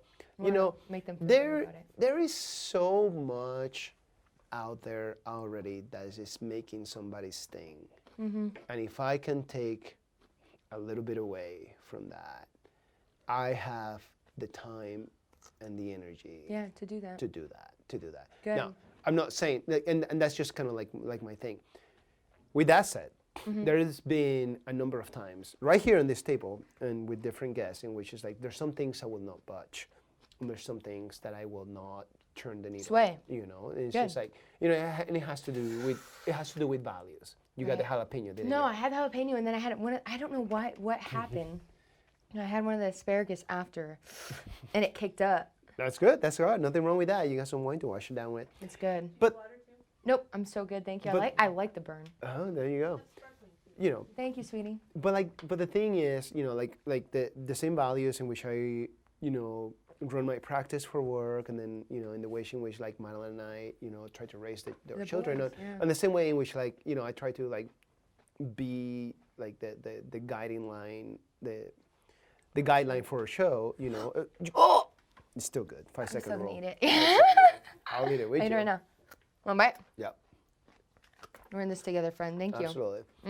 It's good. It is good. So authenticity, okay. Oh God, wine's kicking. Did I tell you what I said, or do you feel what I'm saying when I say about that asparagus has a kick? Yeah. I'm glad you experienced that. There's the jalapenos are right next to it. I know, but the jalapenos were not that spicy. There's something to be said about it. It's delicious, but you feel what I'm saying. I do, because I'm eating it. Try the jalapeno, and I'll tell you doing what, it right now. and it'll show you what I mean. It's not as spicy, right? It was that asparagus that really When you kicked. say so. Oh. Do you see it? Oh, you okay?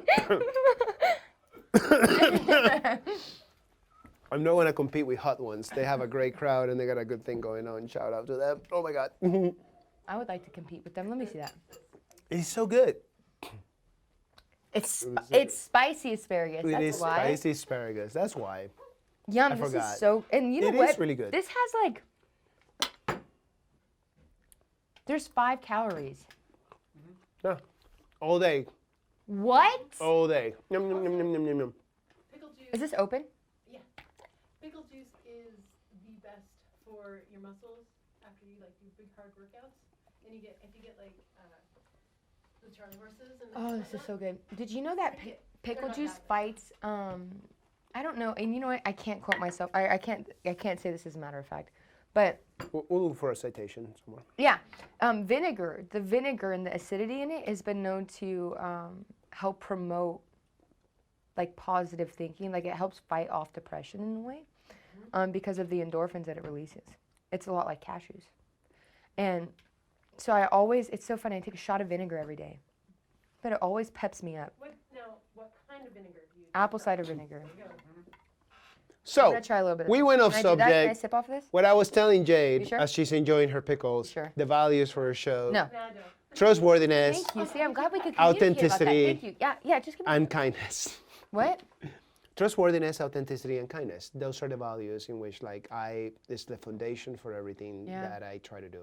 Yeah. You know, Well, and I there don't are disagree times. with that. And there are times, though, Yeah.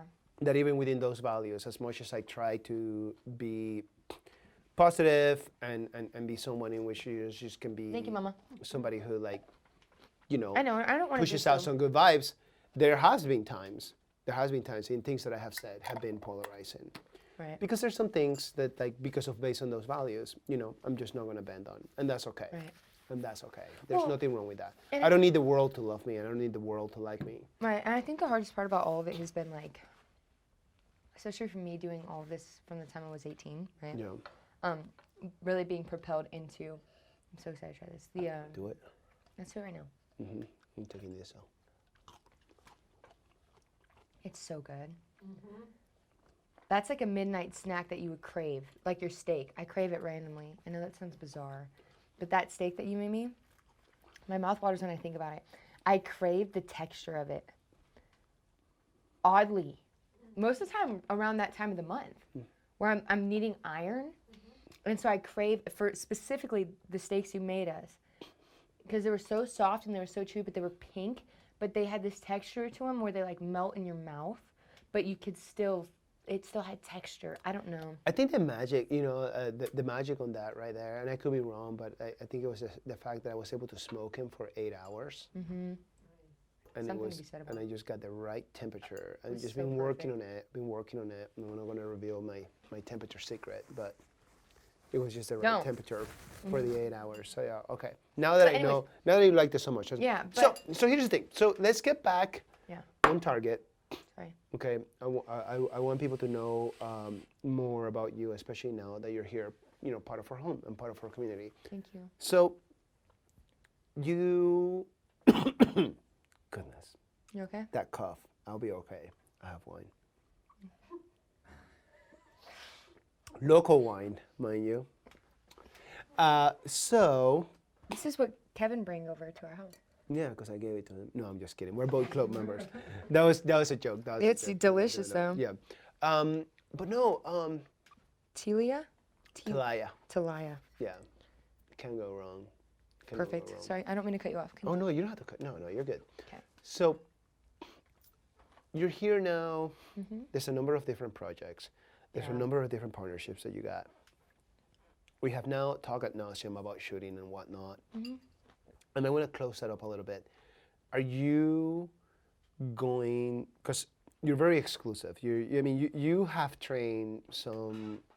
I know People. you're being very humble, and you know, and I don't want to like You're good. drop names and do things. You know, if you want to share, that's fine or whatever. But you know, you have gotten a number of people ready for some Projects. some Of projects, a lot of films, a lot of really cool fucking films, and a lot of like you Which know. one did you like? When you say that. I really enjoy John Wick. You did? Because Rudy did not enjoy it. Well, then he can just get over it. I just wondered why, because here's the thing is that like, it's so weird watching something from a perspective of being a part of it, where you see yourself laced into it in some fashion, right? Right. So there's a level of intimacy with it, because you know that this move, and it's weird, it's movement. You know, this movement that you're seeing or this confidence is because you somehow intertwined you into it, right? So there's that level of intimacy where it's almost like a baby, right? Like I think of my students like they're children and they're going off to college. Fair enough. And I've got this short length of time to teach them everything that I can before they go. And what am I going to choose to teach them? How am I going to choose to do it? And how are they going to respond to it and be able to go to this project or off to college per se and be faced with something that they've never really done before, but be able to have the tools to improvise, adapt, and overcome those challenges, right? And so, and it's that very personal thing. So for me, anything that I've worked on, and always because it's a relationship, like where if I worked with you, we already have a personal relationship, but it would be even more so for me giving a part of me to you, for you to keep, Fair you know, enough. and you to use to teach your children. and for them to teach their kids and to see this kind of thing. And so, or to change their mind about certain things, right? Like people that generally wouldn't have done this before. Right. And how do you share a part of your soul that to me is very intimate? I learned how to shoot with my dad.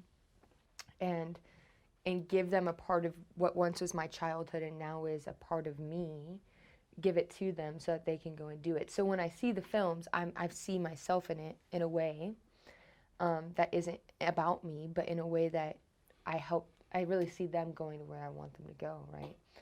And it's so personal. But for people that are outside of that, it's very easy to say it was garbage or it was great. It really depends on how you perceive it or what you identified with it, right? Would you like to ask me what I like about it? What do you like about it? That's not the cough answering the question. It's just a cold. A little bit more wine is going to fix it. We're going to have to open this other bottle here pretty soon. Can I open it? Absolutely. Okay. Yeah. You're an independent lady, and you need no I need man to tell you practice. what to do. So. Thank you. Yeah, you do your job.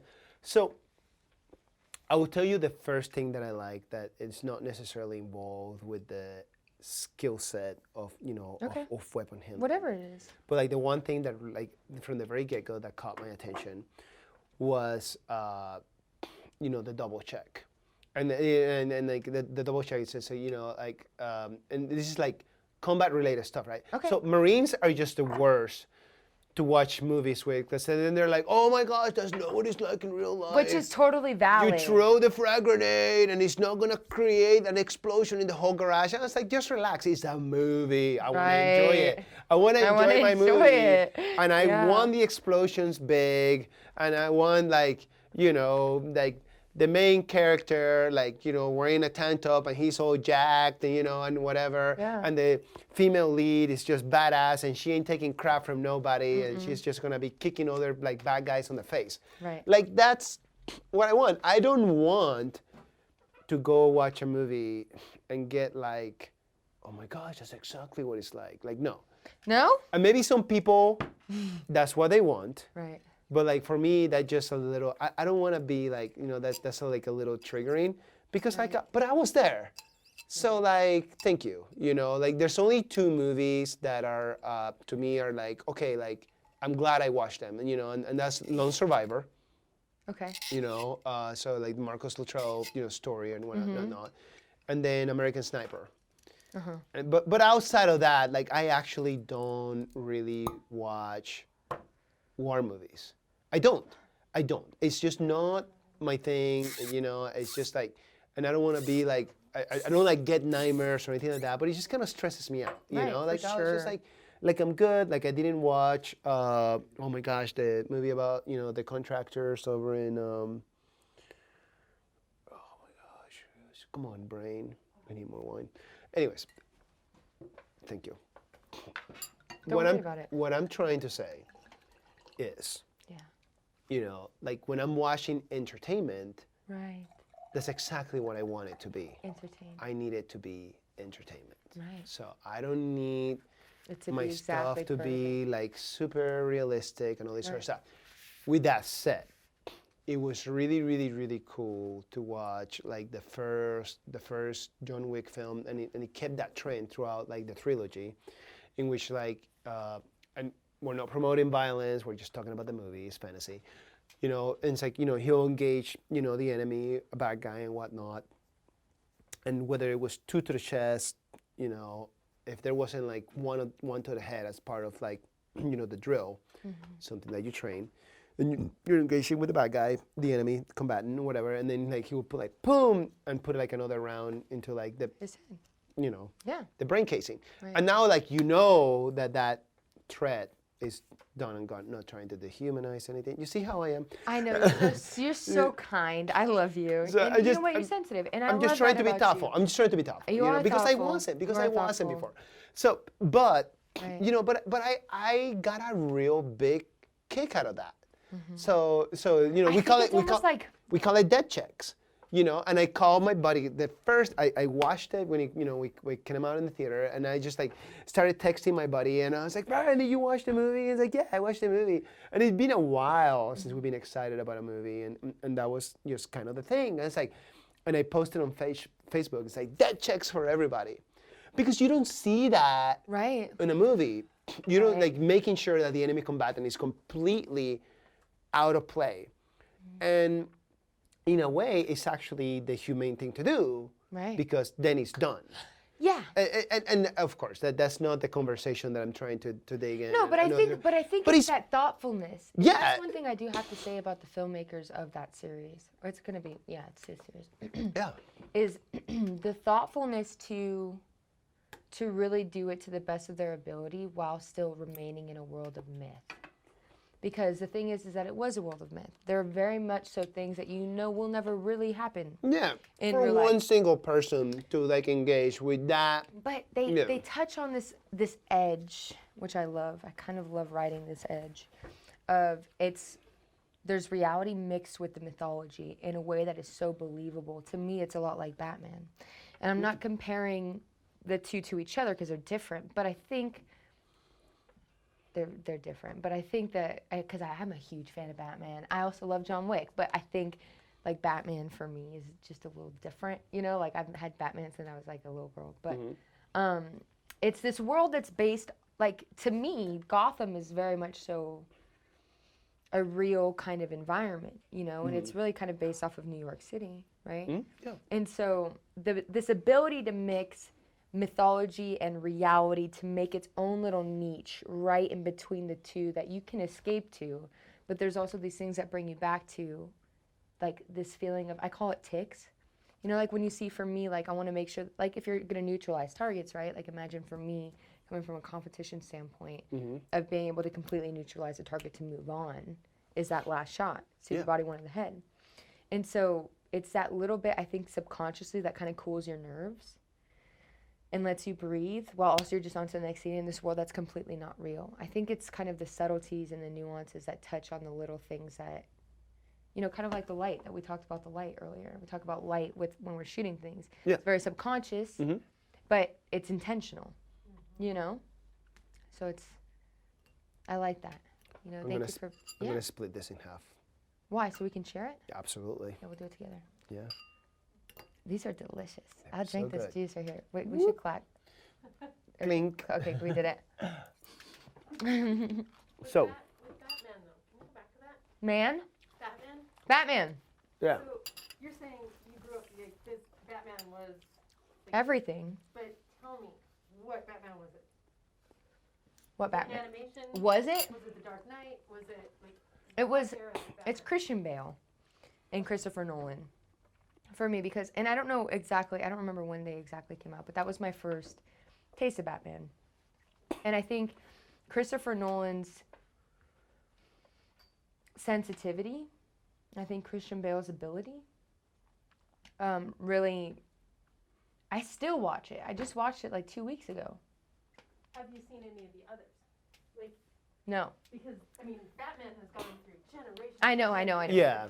So. And also with the comic book too. That was all after, and it's something that I kind of touched into after I saw the Christian Bale one. Yeah, and it's really. It's okay. You know what? I like this rabbit hole. Yeah. I'm not gonna lie. I'm not gonna lie because Erica's into it. You're into it. I'm into it. We're all into it. So I grew up. You know, so I was born in 1980. Okay, so I'm 40. I'm gonna, like, totally pop in there. Keep And talking. then you know, we still, you know, back growing up in Panama, we will be able to watch like the Adam West original Batman show, which was campy as fuck, but it was so good. Right. So good. And like to be able to bring to life all those characters that you will get from like the comic books or the cartoons, you know, because again, born in 1980, so I was watching like the Super Friends and the Justice League and Right. the whole thing. And you know, for that age, you know, for that era, you know, it came before me because I was like, you know, the 70s even, as I was born in the 80s, and we'll watch those cartoons. It was like super awesome. And then the original, the first Tim Burton, you know, when he directed the first, you know, live action Batman film. Which the book is in here somewhere.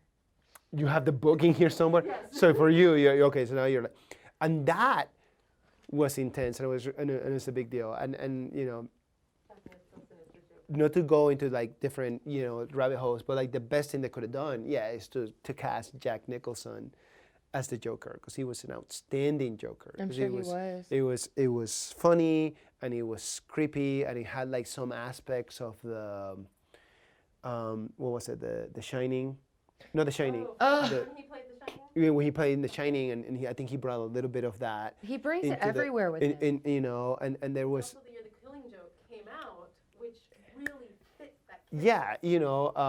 with The Killing Joke. Oh my gosh, Rudy is gonna murder me if I don't remember the name of the author for The Killing Joke. Oh gosh.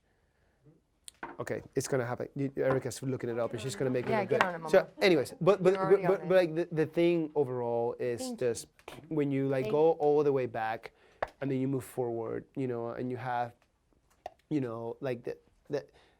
I love that it's so personal for you. All right, so you had to work, with the actors in the John Wick film and doing all these other things, and being able to bring that authenticity into the movie, which is still fantasy, Right. right?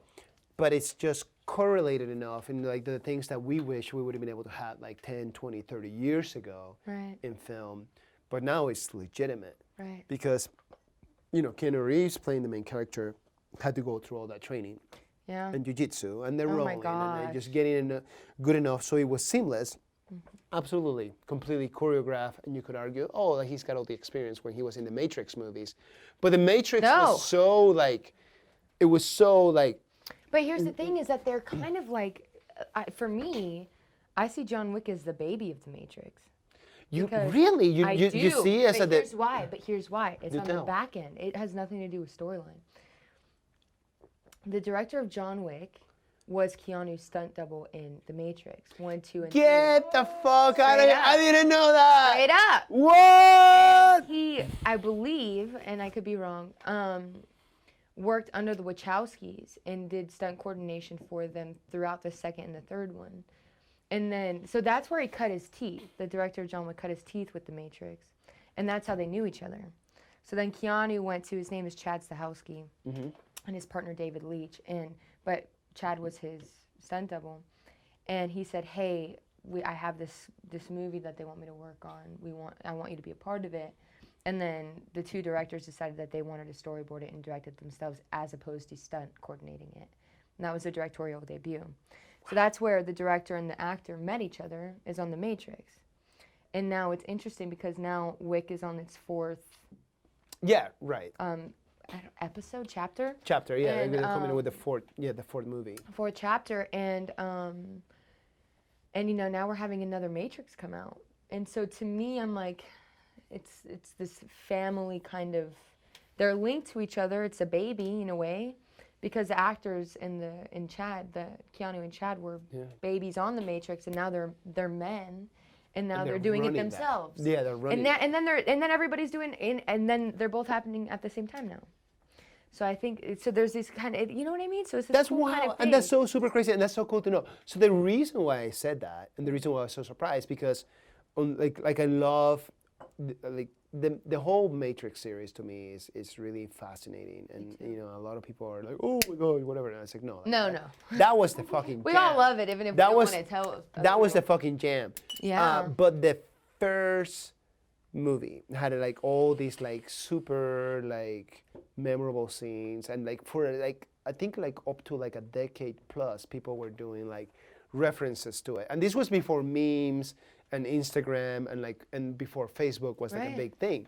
So there was a lot of people doing like the references, like the Dodge bullet, the dodging the bullets, and It like was the way that iconic. you film It's that. groundbreaking. Yeah, exactly. And so was Wick. Exactly. Exactly. And like the cool, like one of the most memorable, I mean, there's a lot of memorable scenes throughout that first film, but one of the really, really cool ones is on the first one when they enter the building, for like the last, like towards the end of the movie, Yeah, you see the sequence. last scene, and they're gonna have like the big gun shootout, and they walk through like the metal detector and everything goes key key key, and they have like the big trench coat, and then all Yeah. that, Oh, and the starts to happen. style is still iconic. Yeah, Still even it's CAME. still right now, but like the amount of like wire work and all the other stuff. Well, and what about that train scene? Yeah, right. Which- So, but I'm so glad you brought that up because it really, like, at least on my end, it's like, gosh, like, like, it's not that you went from one to the other and then the other was better, but it's just like, different.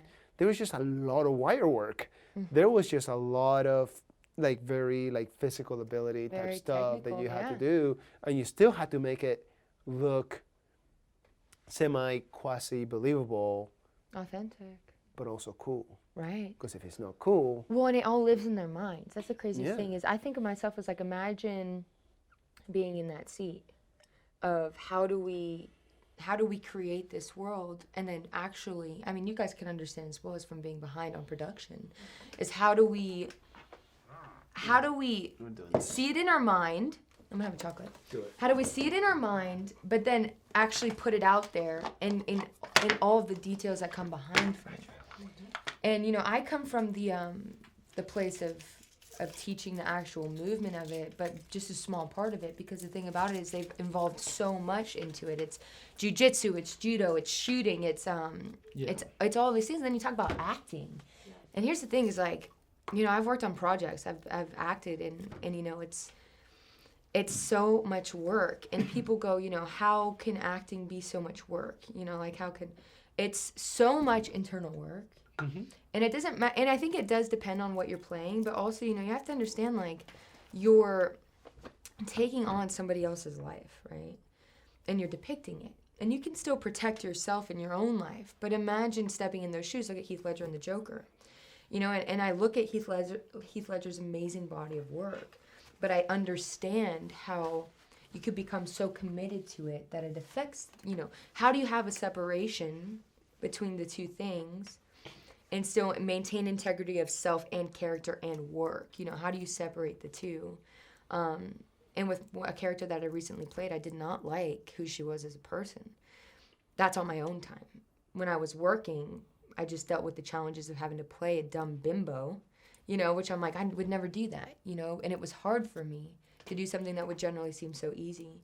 But, and how to understand and not judge her when you're at work, but when you're off of work, completely understand that this person is somebody that you would never associate with. No. The mind, it's all mental, I so want to transition that since you bring it, because I was going to bring that up. Okay. So I know there's probably, whether it's NDA or some things that you cannot talk about projects and whatnot. So this last project that you just kind of had a reference to. God bless you. Thank you. It's a cough. It's okay.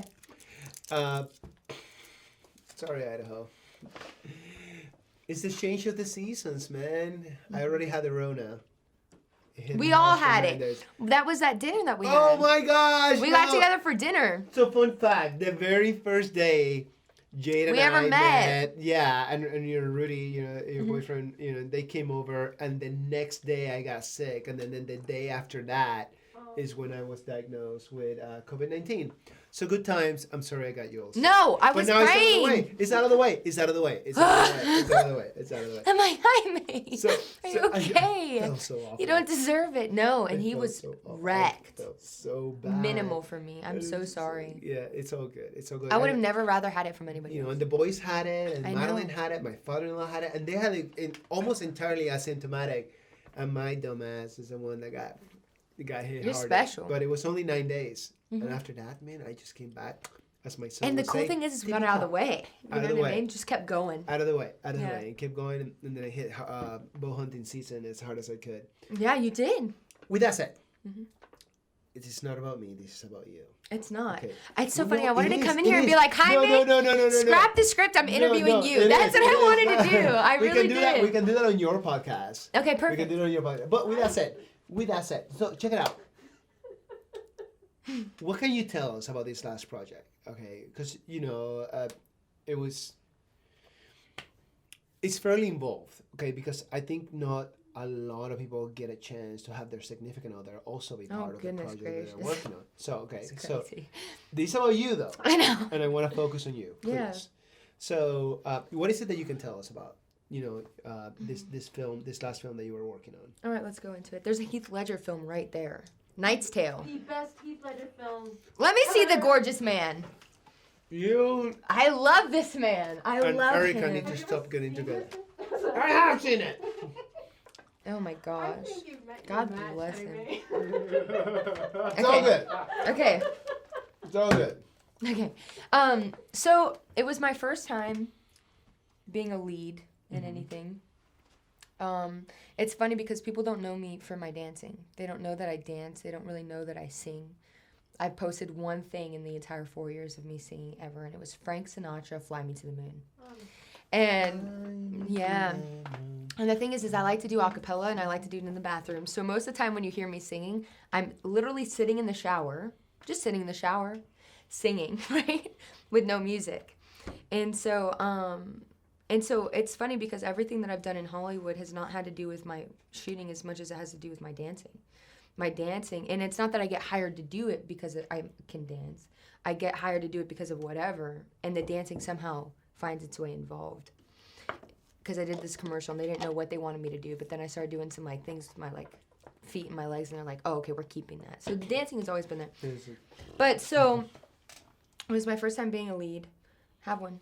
I've been having them actually. I know, I'm me too. starting I to ate feel them it. like they're food. Okay, and The whole thing is gonna be gone. but they're good. They're so good. God damn it. 1 to 2 gummies daily. Chew thoroughly before swallowing. Store in a cool, dry, and dark place. Cool, I'm dry, on and dark. 6. It's okay. I had 4 of these. I had several of these. I had pickled We're good. everything. We're good. And wine, man. This is We're a having dinner. We're living our best life. Yeah. We're living our best life. So it was my first time playing a lead. I'd never written lines before. It was just its own thing. So I didn't really know what I was going into. But you know what? I prayed about it. I said, Father God, Lord, please, if I'm going to go do this, please bless me with the ability to do it, right? And bless me with the strength and the sense of purpose that I can do it, right?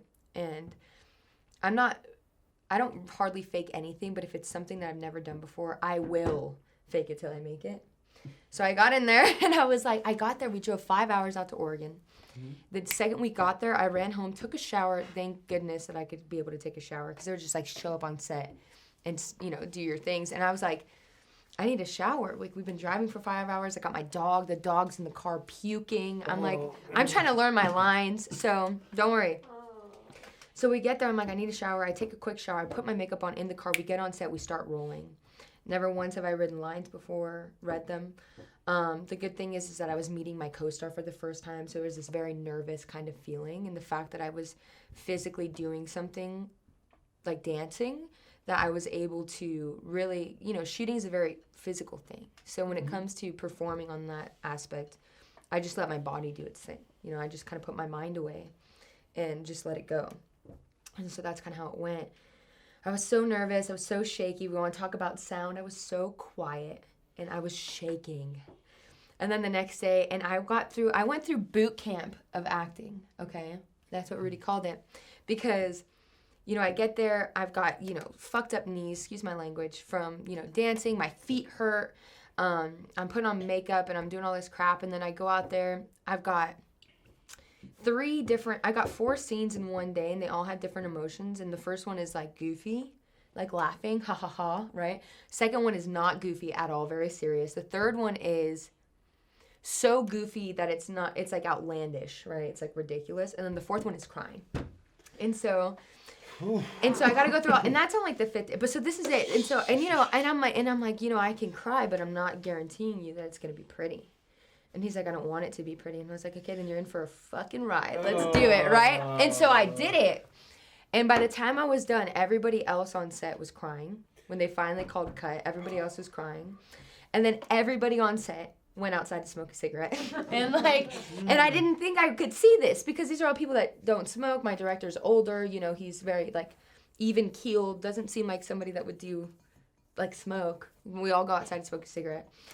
And And then, the next day it's go jump in the ice runoff 0-degree water for 5 takes, so that we can get this. So I'm in the cold water.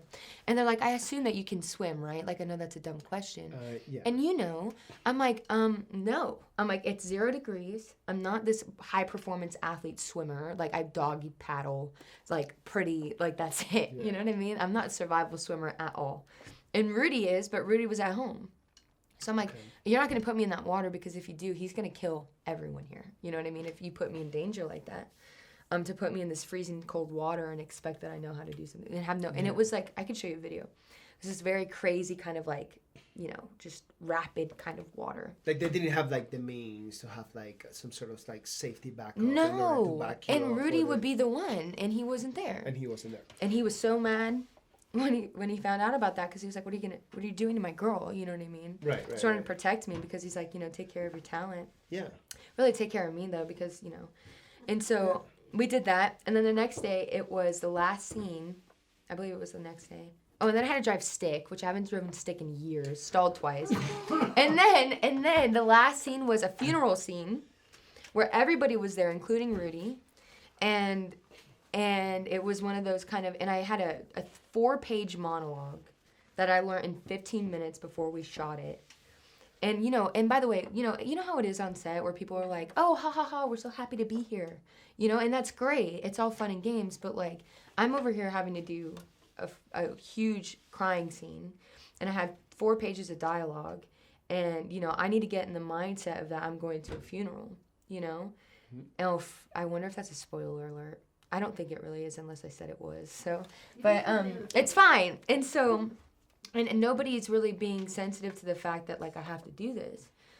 And I don't want to ask people to do that because I'm not that type of person. But I went to the AD and I said, hey, can you please, like, it's not, like, I'm not having a party. Like, everybody is over here in black laughing and chatting it up. I'm over there in my trench coat and my heels, sitting in the dirt, squatted position, trying to learn 4 pages, and then having to get the internal work down so that I can go up there and actually do this. And so they usher everyone off. I take my time. And I took like 15 minutes to learn the 4 pages. And then I listened to a voicemail from my dad.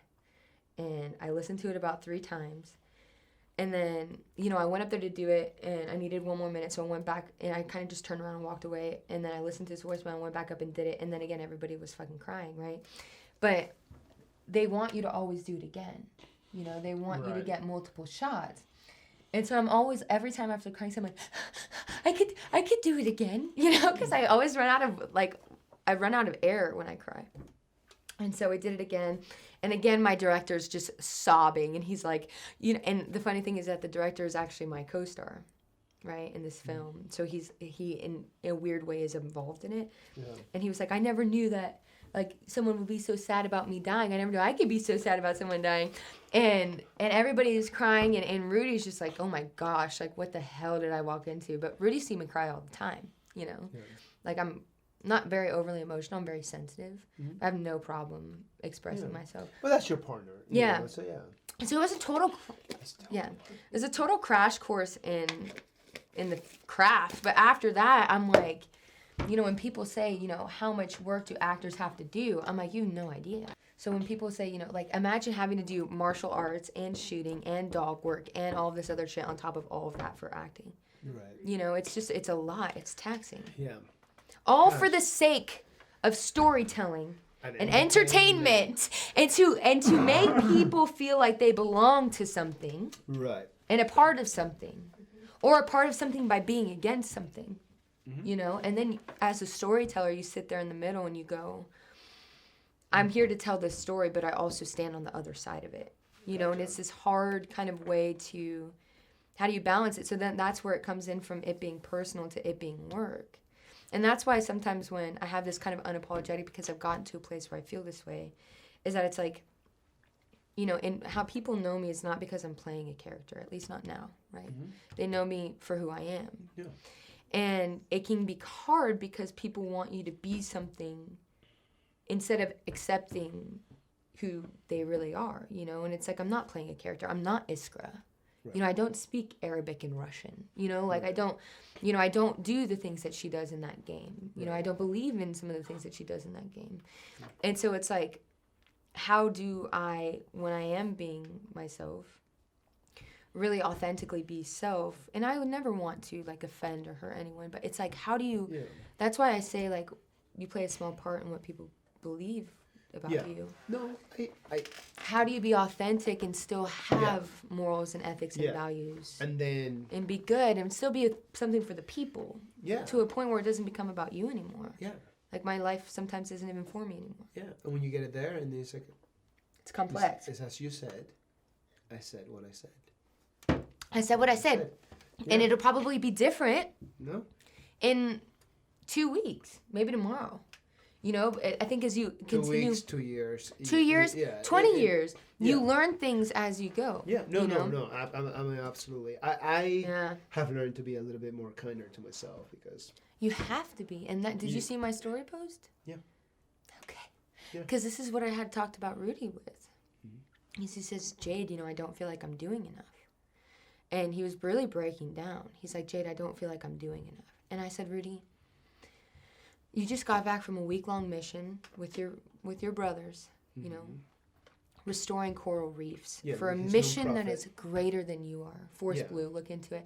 It's all, you know, special operations men, divers going to restore the coral reefs to help build back the world. It has nothing to do with anything political or anything at all. What it comes down to is human being. It just has a lot to do with just like returning the planet, you know, like to its original to glory. Be better. And starting all the way from Florida. Right. And just like, you know. 100 yards of hope. Over 1,000 pieces of coral were restored. Yeah. And he goes, you know, Jade, I'm not doing enough. And I said, you know, you've been gone for a week. And I support him 100%, you know, go and do what's good for you. What's good for your spirit, you know, because I know how important that time is with the men. You know, I'll hold down the dog and the cats in the house. I'm like, you don't have to worry about that. Go do what you're meant to do. And he goes and he does it, and he comes back and he's so exhausted. And he has to film an audition for this. And he has to, you know, do all of these like emails and do this and do that. And he just broke down. And I'm like, babe, like you have to be kind to yourself. Yep. Like you're doing so much. I said, you don't feel like you're doing enough. I'm like, you're doing more for everyone else besides yourself. Yep. And then I pop some CBD in his mouth. And I tell him, take a day off because you just went for a week to go to Florida and you busted your ass and you did 5 different things every single day. And some things that, you know, really you do for others. And you have to be kind to yourself because you do so much for other people that you don't even realize it. You specifically, Jaime. And that's why I say thank you all the time. And you're like, oh, you know, it's not because it's few and far in between that are really like yourself. I appreciate that. Yeah, you have to be kind. On that note, yep. I got a few more questions. I think it's going to be awesome. I'll stop going off. No. We're going off. It's going to be like your first 3-hour episode. It is not, no. How did she do it? She's got massive ADHD. I don't think we're there. Massive. I don't think we're there. We're doing pretty good, though. Okay. However. Actually, it's 7 or it's 8 o'clock. Oh. So how long have we been doing it for? 2? Okay, no, yeah, 2. Okay, we're doing great. But we got a few things. We got a few things, it. and we'll be quick because you know, because everybody here at the studio also they Has need lives. to go home. I'm so sorry. They have lives. You know, like Justin just got engaged. Congratulations! Yeah. Congratulations! Erica's got a wonderful husband that is probably has a meal that is going cold. He's not home yet. He's still working. He's still working, right? Perfect. Your baby's here. We're rocking and rolling. So since we're not on the Guys live want stream, some can we wine? take a tiny break because my bladder is really pumping. Go pee. Okay, I gotta go pee. Let's do a break. We'll be right back. And we're back. With Back my at it again. Idaho friends, also known as my Idafro friends. Inside I'm joke so over embarrassed. here. Sorry, you got to miss out on that one. So, we're gonna be bringing it back in. We're gonna be slowing it down. We're gonna rein it in. I do have ADHD, so cut me off. No, you're fine. Okay. Are you kidding me? I'm having the greatest time. So, we ate all the CBD. And the vino and the drank all pickles the and wine, the chocolate. Ate all the pickles and then the chocolate. And drank all here the we are, pickle juice. having just the greatest time. So, we were talking about your last project, and I want to close up on that a little You want bit. some more now? Yes, I do. Thank you so much. Gosh, you're wonderful. You're a gift. You are. Thank you for having me. So, When can we expect? This to come out? Yeah. Who knows? Okay, fair enough. And that's I fine. would say the time it takes to edit a film, just given all of the different things that we shot. Like now I'm even getting to see, I've always been fascinated with the behind the scenes of everything. But like with one scene we did 5 different takes, and there's beautiful things in all of them. So having to pick, I'm sure you understand the editing process. We just released our feature. It took me 2 years to edit it. Roads to Bogus. Roads to Bogus. Right 2 years over to here. edit it. So you hear what I'm Well, saying? Actually, 20 years to edit it, to be totally honest. Shut up. Because it's a documentary. Oh, Definitely. love it. I So cannot just wait to watch it. It's- I love it's- documentaries. It's a local gem. Oh, I can't wait. As Chichi will say, tippy top. Tippy Top. Oh, he's the sweetest. Have you met Chi-Chi? No. Oh my gosh, a wild man. He's got this 3-year-old. look in his eyes, but he's going for it. And you know what? Uriah, last time we were over his house, really quick, it was on a Saturday. We went to go watch the fights, and then Uriah sweetly asked everybody to go to his house for a fire. Okay? Yeah. Oh my God. And we were- He loves to host. Oh, he's the best. Yeah. But Maddie is getting him there. She's like, well, ask your friends to join you at your Yeah. house afterwards, right? So sweetly came, asked us. He's like, Jay, do you want to come? I said, you got to ask Rudy. He asked Rudy. Of course, we'd love to come. And so we go, and we're having this like family just weekend fun, which I adore and enjoy so much. And Uriah's he's hitting the ball, right? And I'm pitching it to him. I'm not a pitcher. I lose all my pizzazz. So we start working with this thing that he has. What is it? Yeah, like, he just bobs up the little. It like, feeds him a softball. ball. Yeah. He Oh. picked it up so quickly. And we have Kevin, which if you watch, you know Kevin. Kevin He's going, on an episode here just a few weeks ago. Kevin goes, he goes, because I'm like, in my brain, I'm like, we got to count it out, right? And Cable's like, you got to hear it. And everybody's telling him when to time it. Kevin just goes, 1, 2, now! And he's like, yelling at Uriah's just, and then Uriah picked it up within 5 tries. Yeah. And never gave up. And he's been hitting the ball ever since. Never gave He's up. just been hitting the ball ever since. Something beautiful to witness in Yeah.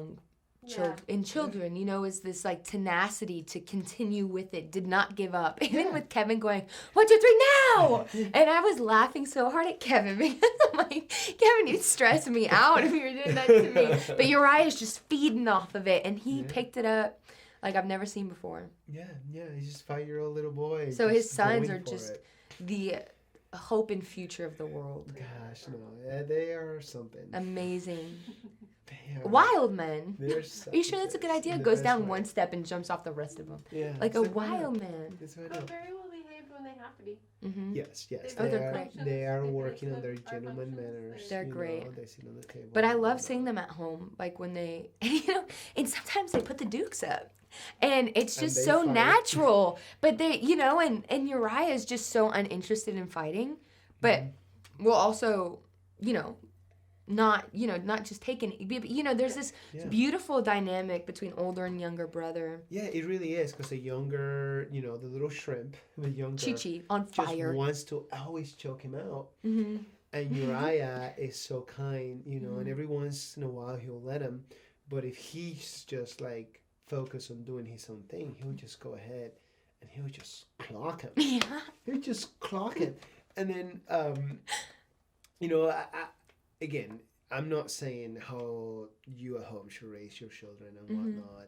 And if you're judging me for the way I do it, then that's on you. That's really not on me. Mm-hmm. But I think there's a natural flow with siblings, and I never had brothers and sisters, but I have a half sister who I love dearly, Charlize.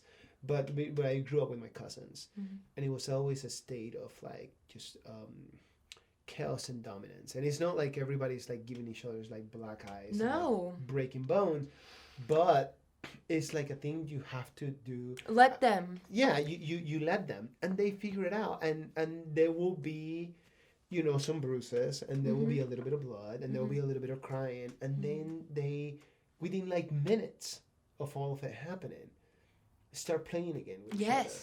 Okay, not because we're pushing it on them. So it's just like the You're just natural- letting them. Yeah, it's just a natural cycle of things. It was just Yeah. like there's humans have been raising humans for well over a millennia. And I appreciate the amount of knowledge that is out there and the books that are out there and just give you a lot more perspective and knowledge and give you some tools to handle some things. But we are very fortunate that we are able, and I know not everybody does, and that's why I say I'm very fortunate, I'm very privileged to facilitate a healthy environment for all children It's so to grow and figure it out, so they can afford to do that. right. Well, and They can afford to do that. You know, they can develop. yeah, they can develop naturally. That. Yeah, and yeah, man, like there is pain, and pain does retain, and and they figure it out. You know, and it's like, oh man, like, yay, if you're like jumping on my back, it's not a big deal. Oh, but you like slapped me on the face, so here comes this Spartan kick to the chest, and then it's Right. like, oh, and then Chichi falls on the floor. Because his 5-year-old brother just kicked the 3-year-old. But he's like, oh, and I'm crying. Like, oh, this Well, is and so how about bad. Chi-Chi just, you know, in his own right, just being the sweetest thing? Because, like, okay, so last time we were all together, I forget what, I think Chi-Chi walked in front of where the ball was getting fed to Uriah, and Uriah didn't give a fuck. Uriah was like dead set on that We ball. all told him to get out of the way, and Chi-Chi's Chichi's like, fuck it, I'm not what's doing going what I on? want. Yeah, yeah. And he just went and slammed And the he goes, ball and hit it. boom. Just hit him right on the chest. Ah, and mommy was holding it. Yeah, and we were all like, I told you to move. And like Uriah is like hitting the next ball right And after. he's He's like, whatever, man. on it. But it's this kind of like the most beautiful way to learn on your own. Yeah. And- he learned. And siblings will teach you those things. Like with me being a twin, I always had this built-in best friend. And hell yeah, we would sit there and we'd like all of a sudden be duking it out, right? And then I pretend to cry, and then they'll stop, and then I'll get him again, you know, like. But it's this it's almost so primitive, like cubs, like bear cubs, Yeah. you know, would play and they learn boundaries, right? Like I was talking to Rudy today. I used to fight a lot in high school, just get in fistfights, and my dad did that a lot when he was in school. But I used to get in fistfights because I didn't know where the boundaries of disrespect lied. Right. And so I was like, you know, you disrespect me, you disrespect my family honor, I'm gonna fuck you up, right? Yeah. But you're in what family honor do you even have yet? You know what I mean? high But school, yeah, you're you trying to like figure trying out to these figure it out. boundaries, and it's so natural. And I would never encourage young people, especially young ladies, in school fighting. But I was raised by a dad that raised us like we were little boys. Right. So we'd be fighting each other all the time, you know, and ripping each other's hair out and doing whatever. But then best friends, and it taught us this kind of, we can mess with each other, but you cannot mess with any of my family. You know what I mean? And that's why I hold them very close. No, yeah, it's so funny It's that you mention that. beautiful. Yeah, and it, you know, the beautiful part of it's when you see, so Lazaro, or Chichi, my youngest, you know, can be a little bit of a pain for my oldest, Uriah, the littlest nugget, and but it's really captivating for me, you know, for lack of a better word, to see the interaction when Uriah witnesses somebody messing with his younger brother. And Uriah is just fire and brimstone. And it's like, and I'm so glad that the number of times that has happened, which is not very often, like I have been able to be there and just kind of like bring them. It's like, hey, like just come here with me. Everything's fine. And, you know, and whatever other kid is trying to, little kids at that age are not really bullies. Because Right. they're just young. They're just trying to figure out They're boundaries. just trying to figure out boundaries. So it's like, Yeah. oh, like, you know, it's okay, we're gonna come in, and I'll bring the boys with me. But I have to like sit down, I put Uriah on my lap, and we try to do this breathing exercise, which is to me, it's so funny. Because when I was trying to regain control of like my mental health, as I like towards like the last couple of years, I was exiting the infantry and exiting the military.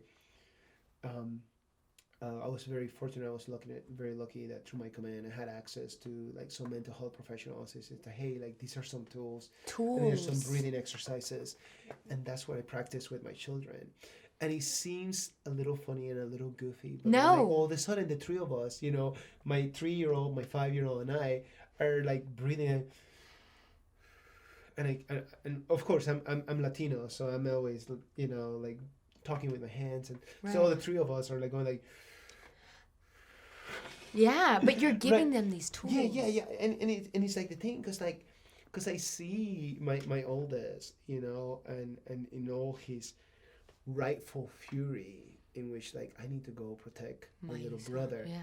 and my little brother just kicked me on the guts. Yeah. And I smacked him with a ball. And it's But I don't amazing, care. you know, Yeah. but, like, but he's getting out there, and and Right. it's pleasant. Yeah. Okay, I there's other words that I could use, but like No. it just gives me this certain level of happiness, combination of happiness and peace of mind. And Right. it's just like that's awesome, and I didn't teach him that. Right. It's just But this is life it's just unfolding. them figuring it out. It's just them Yeah. figuring it out. In this And it's- natural way. And it's a little challenging. We're very fortunate that my wife, Madeline, and I have some friends who have kids the same age as our children, and they're all kind of like, we're all the same cut as far as like our style of parenting. But there's some that are not. And that's okay, and that's fine. There's nothing wrong with that.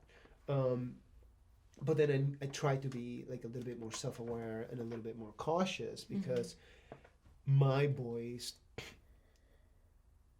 will smack your kids. You know, like if all of a sudden like your kid decides like, oh, like you're holding that toy and I want it, and my son's not gonna be like starts crying and go like, Daddy, like he took my toy. Like no, like he's gonna take action, and the action is gonna come in the.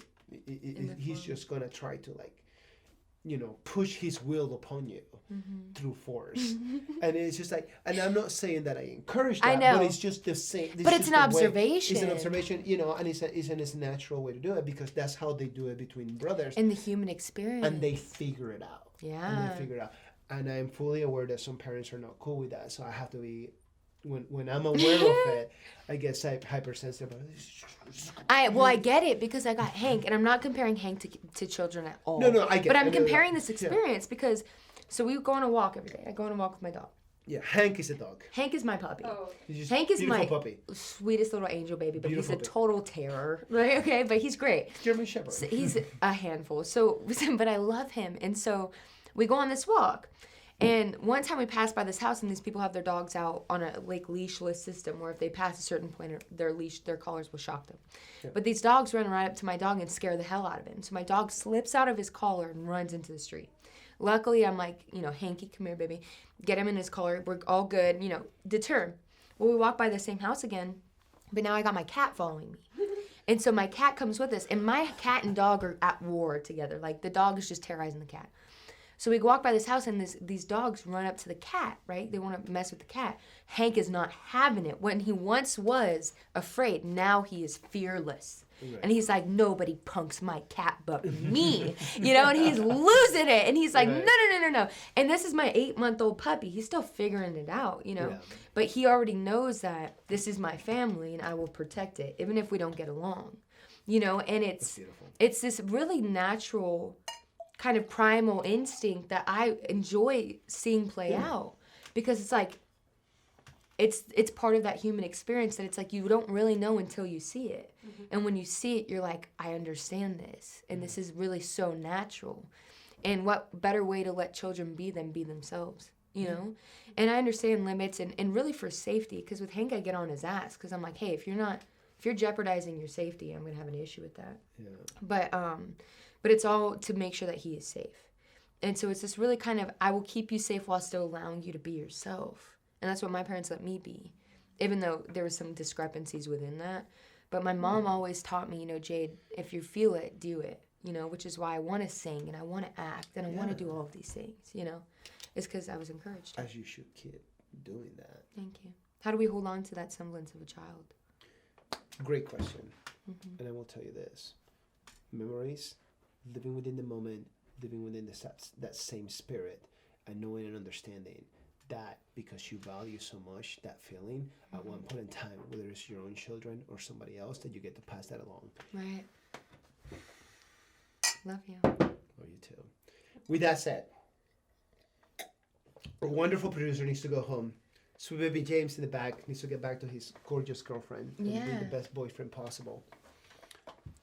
And sure, he just loved that. With that said, okay, Jade. Yep. Seriously, and I call it this, but it's just a funny way of saying it. But like shameless self promotion. I want anybody that is watching to know what is it that you're working on, what is it that you want them to know, what is it that you want them to be in touch with. Just tell us all the things, whether you want to say it to all of us on the table or you're one single camera. You do the thing. I want to know. I don't want to steal some of the thunder. You do the things. I think you say the should. things. My thunder is yours. Okay. Yeah. Fair enough. Okay, fair enough. So, we are very proud of our sponsor, Vital Elements. Thank you, Delicious. Kevin. We ate Clearly, it, Kevin. We we've been ate all of crushing your stuff. so much CBD. However, okay, you have a partnership with a different CBD company. And Okay. They know shame on the game. Okay. Tell us a little bit about it. So I work with a company called Shell Shock CBD. They're great, veteran-owned company. Have a good night, sweet baby James. You too. Thank you. Drive safely. Okay. Shell Shock CBD. That's a CBD company I work with. I also work with Blackwater Firearms and Ammunition. Blackwater Firearms. They're making really awesome stuff. I mean, they made a pump action shotgun, 12 gauge, awesome, love it. Thumb operated trigger mechanism in their rifle, which is something that we should shoot together. Okay. Pull the trigger with your thumb. It's the most natural movement, but it felt so strange because it's so foreign. But I was shooting like half an inch grouping with ball ammo at 450 yards with this thumb trigger. Wild. Eliminated left and right lateral movement. So there's that. And they make a premium ammunition that it's made out of NSA 3 casing. Good night, sweet baby James.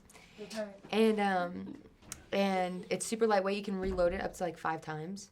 And super lightweight, smooth burning, doesn't clog up. Perfect. And then I also work with Battle Horse Knives. We make outdoorsman knives. So perfect for hunting. Yeah, so And, for skinning some elk or some skinning- deer or any game. Camp knives, dude. I mean, it's Fair just the meticulous like thought in the details of having a spine that's wide enough for you to use as a flint, you know, and having a Scandi grind and having all of the details and nuances needed for like if you're gonna pair 2 up or 1 when you go camping. And I'm really excited because I think they have a line of knives with your brand in them, which is the one that I think I keeping an eye on. The Struck Struck series. edition, yeah. And I mean, and really what it was just a pick of my favorite knives. It's got my logo stamped on it, but it's a pick of my favorite because there's one of everything that you need. Whether it's from like batoning wood to like chopping up stuff on. I believe there's a, correct me if I'm wrong, sometimes every once in a while there's a lady concealed. Yes, there's a lady concealed bra clip knife, and you can tuck it into your bra. I could be wearing one right now. You'd never know. But you can deploy it by just lifting and pulling, and it's a concealed carry knife for women. And really, you can wear it as a necklace. Like a man could wear it around his neck and just like put it on a string and just have it there. But it's a really nice option because you never know what you're gonna run into, and you never know what you're gonna need a knife for. Yeah. You know, like you can use them for so many different things. It doesn't have to be like a life or death situation. It's just a tool. Yeah. It's just a tool. So it's the same way as a hammer or a screwdriver. Yep, it's called, God bless you, it's called the Dead Meat. Super cute, love it. Small, compact, it's just, and it's all made out of O1 tool steel, the whole thing. So it's very robust. I really like, and that's the only reason why I brought it up. Again, not trying to steal your thunder, but I just thought that piece was cool. Yeah. Like Chichi will say, tippy top. Tippy top. Tippy top. Tippy top. He's so freaking cute. But yeah, so there's that. And then I'm working with a company called AR500. They make plate carriers and plates, steel plates, ceramic plates. It's the first plate carrier that I ever felt that I was comfortable in as a female. As you know, I'm pretty flat-chested, you know, so, which is nice. Okay, but here's why it plays in, because, like, it's hard to find a plate carrier that fits well to a female physique where, you know, you have these kind of narrower or wider hips or, you know, it's just this kind of different, it's different than men. And it was hard for me to find a plate carrier that really fit properly and did what it was supposed to do, and also was something that I could train into. And so I put it through my famous test of PTing in it, and it passed. So you're talking about plate carrier and the plates And themselves. plates. So I run the steel So the plates. plate carrier is, you know, if you may, you know, not trying to like break down things a little too army style, but a vest. Okay, so a vest, you know, and a lot of it is associated with law enforcement and military, but it's a vest. And when she says ceramic plates, it's the actual plate, which to protect the one your thing that essential protects you, organs, right? From, you know, damage, from damage from a projectile. Yes. AKA, you know, a round Yep. from a gun. And there's Yeah, this it- big misconception about steel plates, right? Like they're like, oh, well, steel plates, there's this fragging and spall and all this shit. But AR-500 actually coats theirs in this kind of spall, like coating that helps prevent that, as well as they use a plate that is comprised of a special kind of steel that I'll have to look into. But it's, I like their steel plates because I can PT in them and I can use them for protection when I need to, which I have needed to when I was living in LA, which I know sounds ridiculous, but I mean when there was all those riots It is going the on, reality that we're living in. I was wearing my plate carrier and I was bringing my pistol with me because I was Right. like I don't feel safe, Right. which is essentially why we moved, part of it, Yeah. you know, Yeah. aside from all of the spiritual stuff. So there's that, and then what else? What else am I working with? BHK, R500, Shell Shock. CBD, shell shock, ammo. Spy and Bolay. I'm working with Spy Optic now. And Bolay from France. Right, so we're talking about Eye protection. So here's the thing is, you know, there's lifestyle, right? Which is the Spy side of the house. And Spy and Bolay have actually partnered together. So they make really cute girl stuff. But here's the thing is I don't know why, but I'm more gravitated towards like the masculine. It's so funny. Rudy will wear my girl glasses and I'll wear his dude glasses. I don't know, something about it. But like, I like that look. I like boxy. And he likes something a little bit more stylish. he has a little bit of oval. He has a slender Nothing face. wrong with that, but he rocks it. He rocks it. I'll show you some pictures. But you have the sharp lines, whether it's because of the cheekbones, It's the energy, or the attitude, you or know. the energy I'm and just the like, vibe. No, yeah, I gotta so- have it. And so there's Spy and then Bolay. I'm actually coming out with my own glass, or pair of eye protection, ballistically graded. You know, I've tested them out in the field, and they're perfect for any time of day, which I know seems kind of like, of course, right? But you know, when you're shooting outdoors, you have different positions of the sun and it affects your eyes differently, right? So you could be starting in the morning and it's low here, but you could be shining right in your face. You can start during the day and it's not so severe, but then you have the night, Yeah. you know, kind of the sunset and it's coming in. So whether you got sunrise or sunset or anything in between, All day long. you have the ability to use the eyewear. It's got the in UVA, order to- UVB, which almost kind of acts like, what's it called when you got your glasses and they've got that thing to them? Polarized. They kind of seem polarized to me because they cut through the light, which I know seems ridiculous. But the thing about shooting is your number one essential, like organ system is your eyes. Because I mean, I've seen people shoot with like missing fingers to miss, like, you know, different extremities that are gone, but it's the eyesight that really plays a big part. And I've also seen people with impaired eyesight shoot well. But the thing is that it's the window through you see everything, you know? Yeah, you It's can essential. have a number of things that can like become a challenge, but if you cannot see, then It's the number one thing because it's is. only, you know, for me, it's the most vital organ system to protect when you're shooting, you know? So Bolay, we're coming out with our own line of Bolay, Jade Struck edition. great frames, by the way. Yeah. Yeah. Well, and these are so robust. Like it's so it seems so ridiculous and mundane to somebody that like doesn't shoot, but like glasses play such a big part of what you're doing.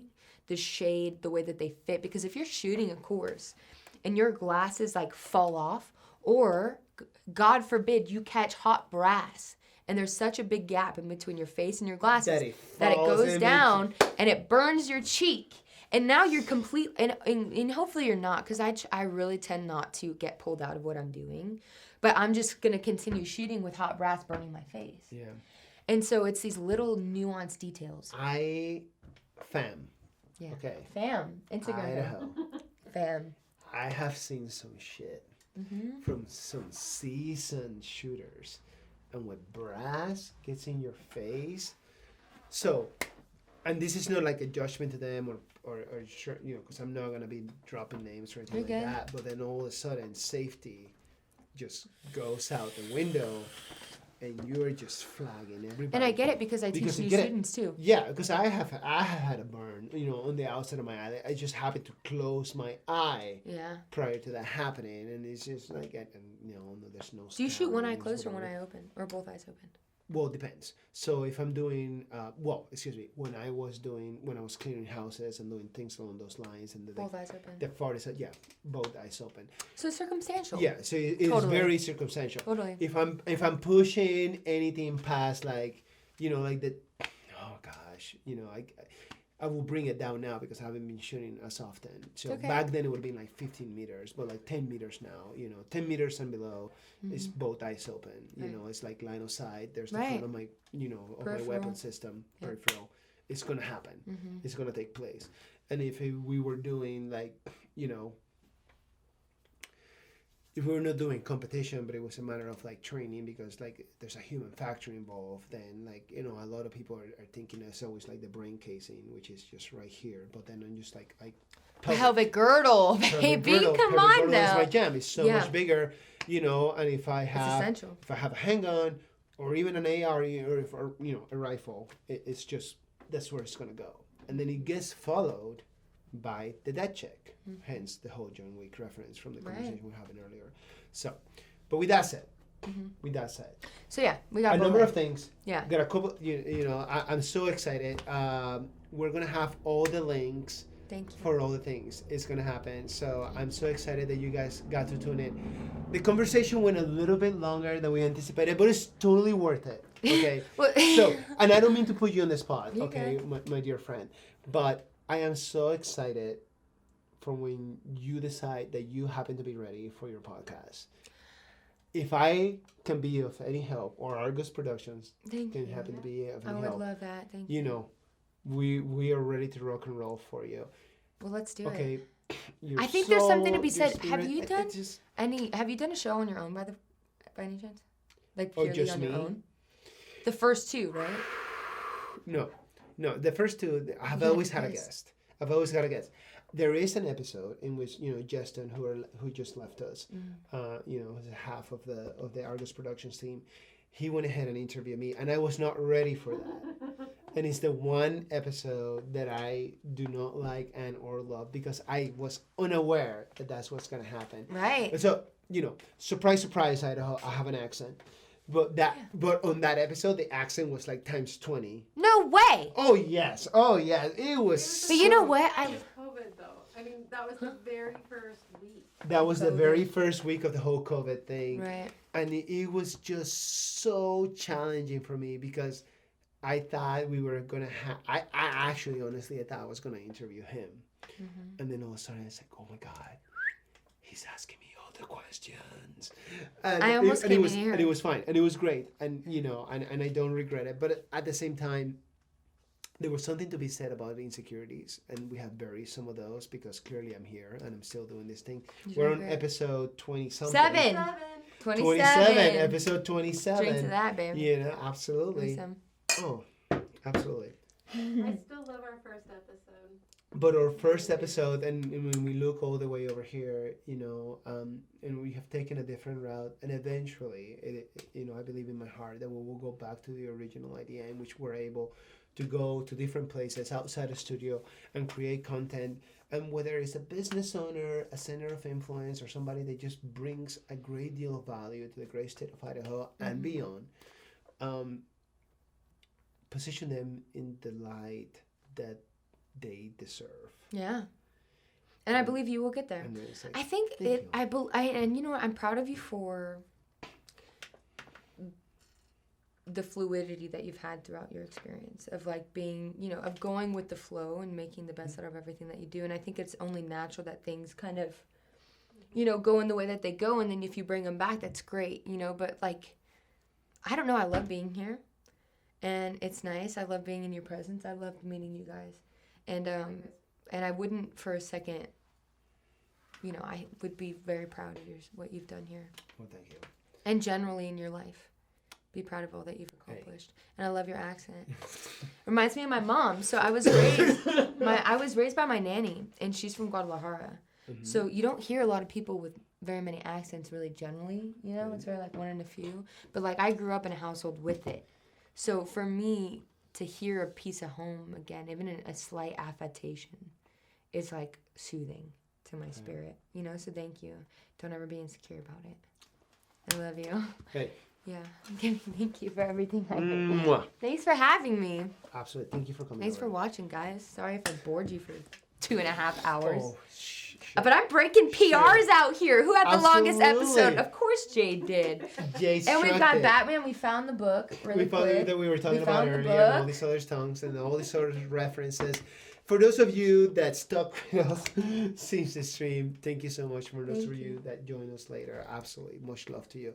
Hey, as always, huge shout out and humongous thanks to Argos Productions for allowing us to be here in their studio. Shout out to Justin, shout out to Erica, shout out to Baby James, sweet Baby James. Sweet Baby that is. James. So he's the best of us Mm-hmm. and the only one of us, whatever that means. Follow them, please, on their social media. Follow them on their website. We have all the links right here at the bottom if you're watching us on the YouTube right now. If you enjoy the episode, please like it. If you enjoy the content, please subscribe. No pressure, no expectations. And if you're watching us, or excuse me, for this particular episode, if you were watching us live earlier today, please follow Argos Stream TV. And this is where we push out all of our content through. Go ahead. I have a question. You have a question. Do you feel like you shared more in this episode than you have about yourself in the other ones? I don't know, but I had. Yes. You would say that? Totally.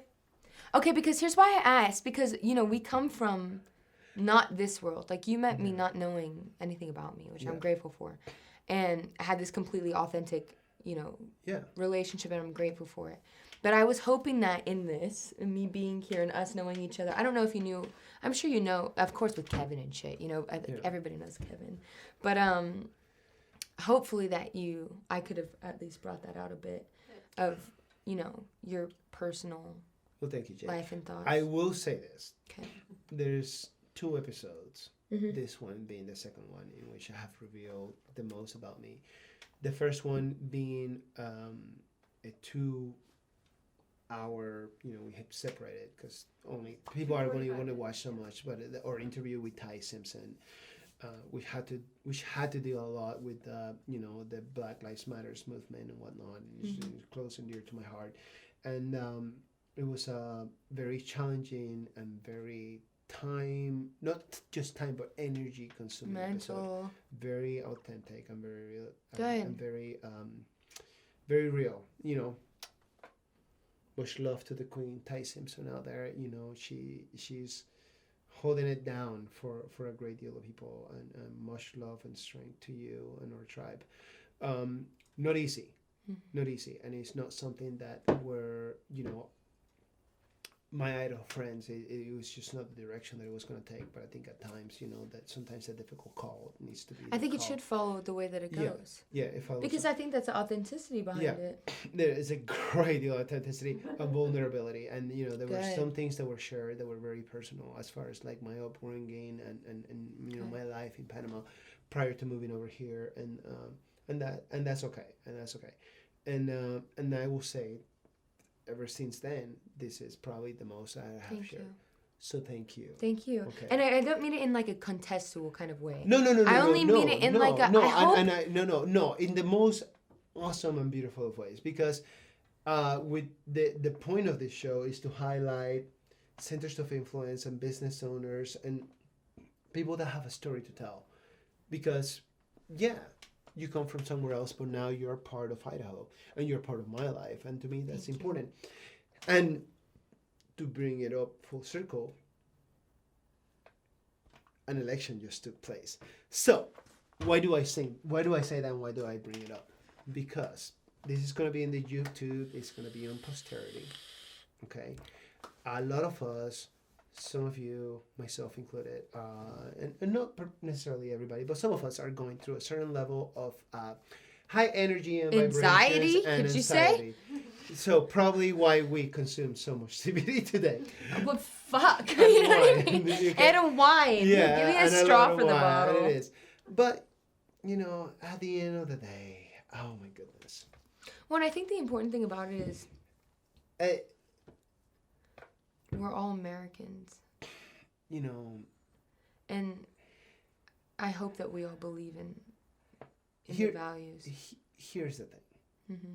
Here's the thing, and I'm not disagreeing with that, and I don't mean to cut you, but if you're watching, by the way, first of all, thank you.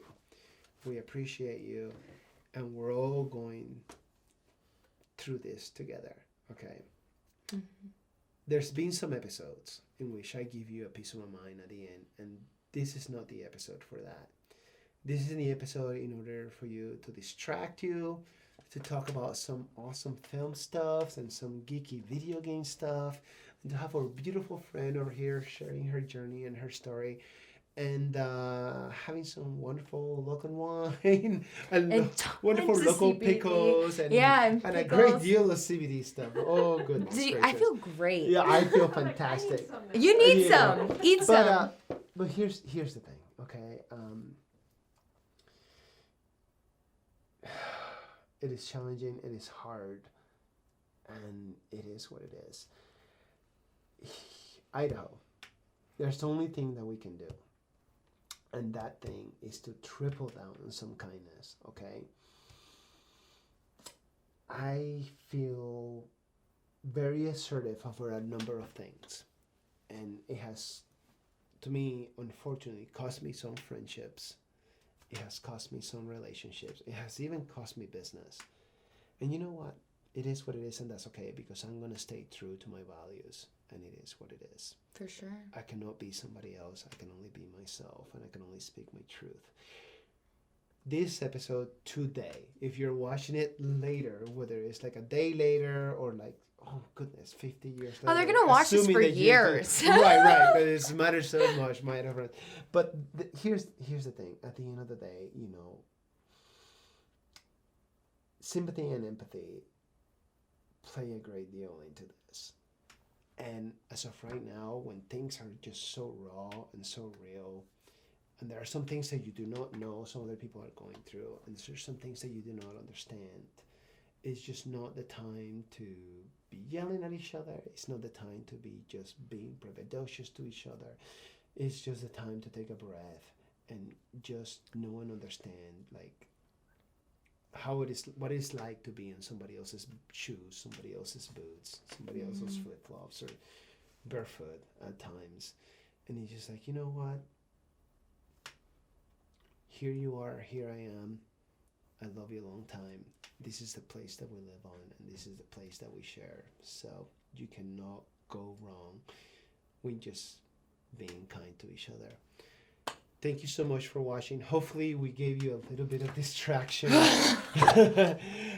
you for Thank you everything, so Harry. much for being a friend and being great. Thanks for having me. It's just like, I just couldn't have asked for a better person to have a conversation with today. Again, Thank you. huge thanks to Argos Productions, Yeah. and huge Thank you, thanks Mama. to you for being Thank just you. awesome and being a true friend. Thank you. Idaho, have a good night, and when you get a chance, be kind to somebody. Cheers. Signing out. Sayonara. See you next week. True Thank that. you, Jaime.